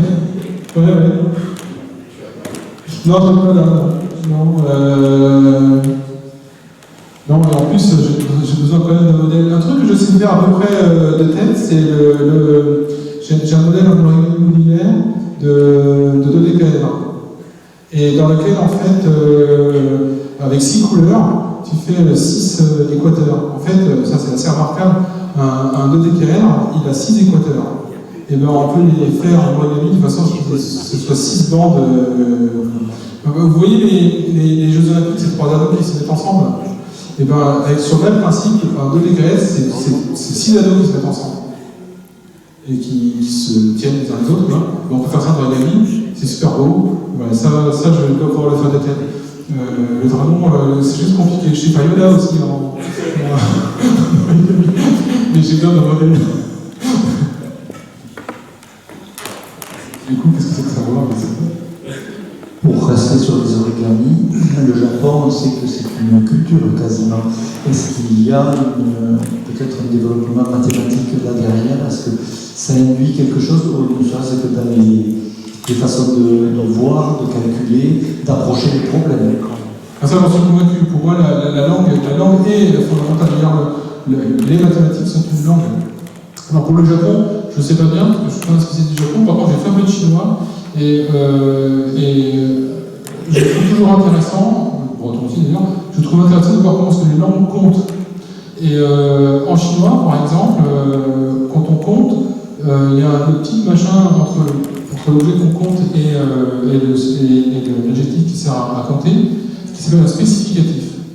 Par exemple, on ne va pas dire un verre, on va dire attention, je vais te parler de récipient, verre. Un parmi les récipients, verre. Un parmi les bipèdes, homme, etc. Et quand on sait ça, on se dit, ah ouais, du coup, penser l'individu sans le tout, en chinois, c'est juste impossible. On ne peut pas, par exemple, faire des trucs à des pourcentages, sans réfléchir à qu'est-ce qu'on fait comme rapport. C'est juste pas possible. C'est la langue qui nous impose ça. Ma femme est italienne, quand ses parents parlaient italien, ils ne peuvent pas changer de niveau de langue pour faire autre chose que, alors en japonais c'est ça aussi, le niveau de langue avec lequel un mari s'adresse à sa femme, c'est le même niveau de langue quand il s'adresse à un chien. C'est le même. Ma belle famille, donc la hiérarchie, c'est au niveau de l'aînesse. Donc la sœur cadette va utiliser un adjectif pour la sœur aînée, d'assez haut niveau, contrairement à celle qui est plus jeune qu'elle. Et c'est dans la langue. C'est pas juste un choix, comment dire, c'est comme si c'était un accord, si vous voulez. D'accord, si vous voulez respecter l'accord, c'est une question, je sais pas, alors moi j'utilise l'écriture inclusive, donc en général je me fais assassiner par tout le monde, par des copains comme par des gens qui ne sont pas copains, et ils ont tout pour des raisons diverses, il y a plein de gens qui me disent, quand j'écris comme ça. Pourquoi j'écris en écriture inclusive? Pas parce que je trouve ça beau, parce que je trouve que ça fait réfléchir. C'est juste que voilà, ok, c'est juste illisible, c'est effectivement, ça pique les yeux, mais ça fait réfléchir à pourquoi il y a un crétin qui fait comme ça. C'est ça qui m'intéresse. Voilà. Donc pour moi, la langue, elle est vraiment importante, elle va traduire une façon de penser, et elle va permettre de penser. Et je pense qu'effectivement, le japonais, ça se dessine, encore plus le chinois, donc on va aussi penser les concepts par le dessin, on va les illustrer. Nous, on les pense pas comme ça, oui, on les abstrait directement avec des lettres. Donc c'est le mot qui a un signifiant, qui est compliqué. On a une langue qui est très abstraite en fait, et beaucoup plus quelque part que le chinois. Le japonais, je ne connais pas bien, et je pense que ça induit la façon de penser. Donc par exemple, les mathématiques congolaises, par exemple, elles sont aussi axées sur des phénomènes sociaux et façons de compter qui ne sont pas bien connus. Et il y a plein de choses sur, comment il s'appelle, Lévi-Strauss, quand il a commencé à étudier les sociétés, comment s'appelle, trigonométrie utopique, en fait, il y a un moment, il tombe sur des maths, et il tombe sur des maths parce qu'en fait, les règles de mariage sont complètement surréalistes. Il ne comprend pas les règles de mariage. Et en fait, ces règles de mariage ont été faites pour qu'il n'y ait pas d'inceste, pour qu'il n'y ait pas que l'oncle n'ait pas le droit de coucher avec la nièce, etc. Et c'est remarquable. Donc il y a des mathématiques, des façons de penser les mathématiques. Dans cette salle, on a présenté il n'y a pas longtemps ce problème qu'avait posé Claude Lévi-Strauss et le mathématicien qui l'a aidé à comprendre ces notions de groupe. Très bien, très bien. Le frère de Simone Veil, mais pas Simone Veil qui est au Panthéon, l'autre Simone Veil, philosophe. Bon, Bernard. Qu'est-ce que vous pensez de travail de roman comme Le Monde des Nonas? Ah, moi j'aime beaucoup, oui, c'est mon époque en fait. Donc oui, moi j'ai beaucoup apprécié. Je trouve que ce sont des styles qui posent des questions en fait sur l'être humain. Et puis bon, que ce soit Van Gogh, que ce soit Asimov, c'est des gens qui ont écrit dans le but de questionner quelque part notre humanité et notre façon de penser. Et donc de proposer des systèmes logiques complets. Moi je trouve ça intéressant. Après, honnêtement, ça m'a nourri en tant qu'adolescent, mais quand j'ai découvert ce gars, il n'y avait pas photo. Hein. Si vous n'avez pas lu La Margauge de la nuit, si vous n'avez pas lu, je ne sais pas, Les possédés à l'avenir, c'est juste des questionnements sur l'humanité qui sont d'une profondeur voilà, que je n'ai pas retrouvé ailleurs. Même si j'ai adoré Arthur C. Clarke aussi, pour des raisons similaires. C'est des systèmes logiques, mais qui sont déshumanisés, un peu. Peut-être que je relise en fait, mais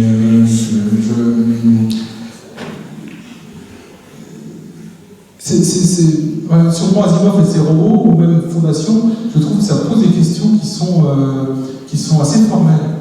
Et Van Gogh, c'était encore plus formel. Le système du nœud est formel. Je trouve.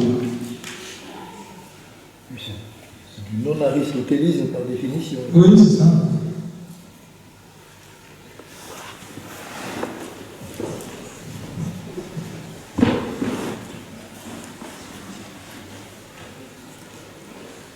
Bonsoir. Je me demandais, est-ce que de nos jours on peut encore faire des maths, de la recherche même scientifique, juste pour le plaisir de la découverte? Est-ce qu'il n'y a pas, à chaque fois on ne demande pas juste ce qu'il y a un intérêt derrière, toujours dans cette logique pas de rentabilité, mais si, pas de rentabilité. Alors, pouvoir en quel sens? Professionnellement, tu veux dire? Oui, est-ce que c'est possible? Est-ce qu'on n'est pas contraint? Est-ce qu'on est encourageant? Non, il n'y a pas d'encouragement à ça. C'est effectivement pire que ça. Il y a besoin de faire des dossiers en permanence, etc. Mais après, justement, moi je prétends que j'arrive à faire des mathématiques et à en faire pour moi au passage. C'est-à-dire qu'il y a toujours la possibilité de s'échapper. Et en fait, c'est pas complètement nouveau. Quand on était au XVIIe siècle, des gens comme Kepler, partis faire des maths, en fait, en ayant des sponsors, pas seulement des mécènes, bon, voilà, il était obligé quelque part de saluer le prince, de le remercier, etc., etc. Et donc, à cette époque-là, la façon de remercier, c'était d'utiliser des thèmes astrologiques. Donc, Kepler, le grand astronome, s'il a eu des sous pour sa recherche, c'est parce qu'il a fait des thèmes astrologiques. Et le pire, c'est que comme ils ont été bons, il a eu des sous. Et à côté de ça, il y avait des gens qui étaient nobles, donc par exemple Tycho Brahe était un noble danois, et lui il s'était payé son matériel. Donc à l'heure actuelle, je vais dire en fait oui on peut, par exemple Mark Zuckerberg. Donc peut-être qu'effectivement, si tu payes le prix de d'abord spoiler le reste de la planète et de faire tout pour ta gauche, tu pourras peut-être faire des notes après, sans avoir de compte à rendre à qui que ce soit. C'est une façon de faire. Il y a un court pamphlet de Fernando Pessoa qui s'appelle Le banquier anarchiste, je ne sais pas si vous connaissez ça, qui raconte ça. En fait, c'est un banquier donc, le plus terriblement versé vers l'argent et l'appauvrissement des autres, qui prétend qu'il est anarchiste et dit que la seule façon d'être libre, finalement, c'est d'avoir montré de pousser les autres à la révolte. Et donc, lui, il dit moi, j'ai pas de liberté, et t'as qu'à prendre la tienne. Donc, pour répondre à ta question de façon un peu plus sérieuse et moins provocatrice, je pense que c'est la communauté mathématique, c'est son rôle, et elle doit le prendre, elle doit l'assumer. Je pense qu'en ce moment, elle ne le fait pas très bien, de revendiquer que non, elle ne veut pas obéir aux ordres, et que oui, elle veut définir ses propres objectifs. Mais ça demande une attitude collective. Et le collectif, il est mis à mal en ce moment dans la société, que ce soit en France ou ailleurs, on a du mal à raisonner en collectif. Or, le point qui est important pour moi dans le collectif, c'est de se rendre compte que même un parasite est important.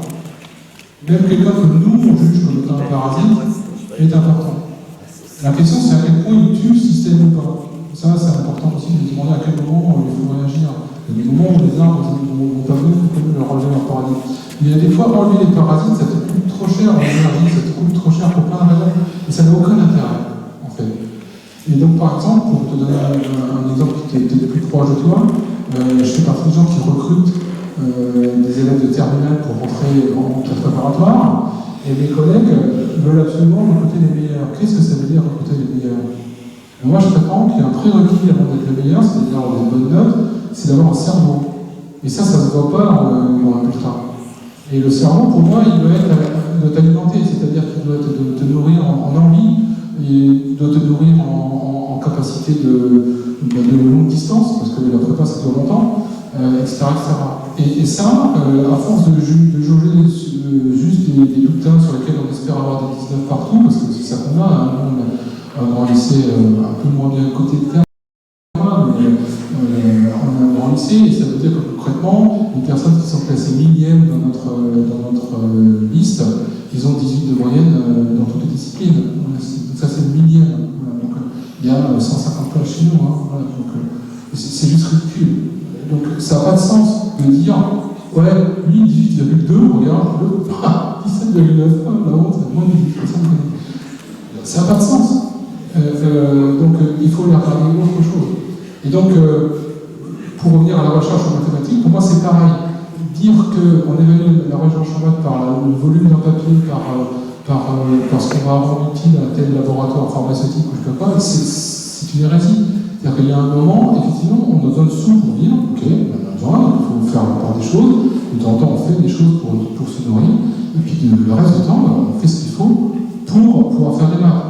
Je ne ferai pas la blague sur Euler parce que je la trouve atrocement sexiste, mais Euler disait quelque chose en substance, c'est bien d'avoir des alibis pour faire croire aux gens qu'on est en train de faire quelque chose, alors qu'en fait on est juste en train de faire des maths. Et donc l'important, c'est d'avoir un maximum d'alibis pour que tout le monde croit qu'on est en train de faire des trucs super utiles, alors qu'en fait on est juste en train de faire des maths peinards. Et ça s'achète, je veux dire, ça s'achète avec sa volonté.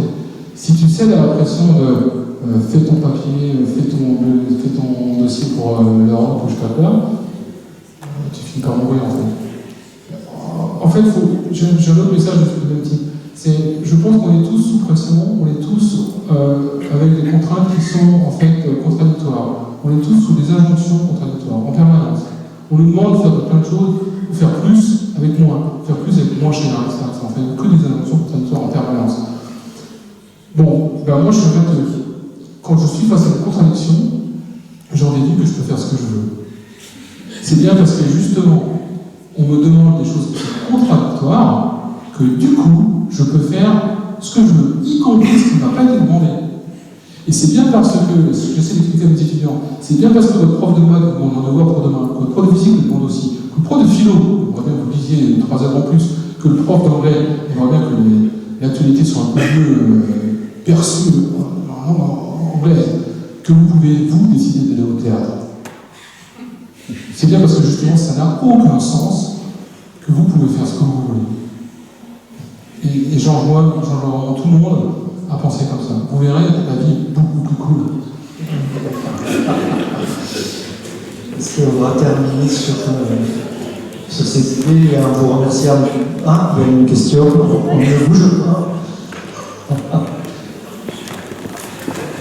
C'est pas une question, c'est juste une constatation. Vous entendez parler, je fais dans ma tête un parallèle avec Aurélien Barreau, et je trouve que vous avez un fonctionnement qui est très semblable, et comme je l'admire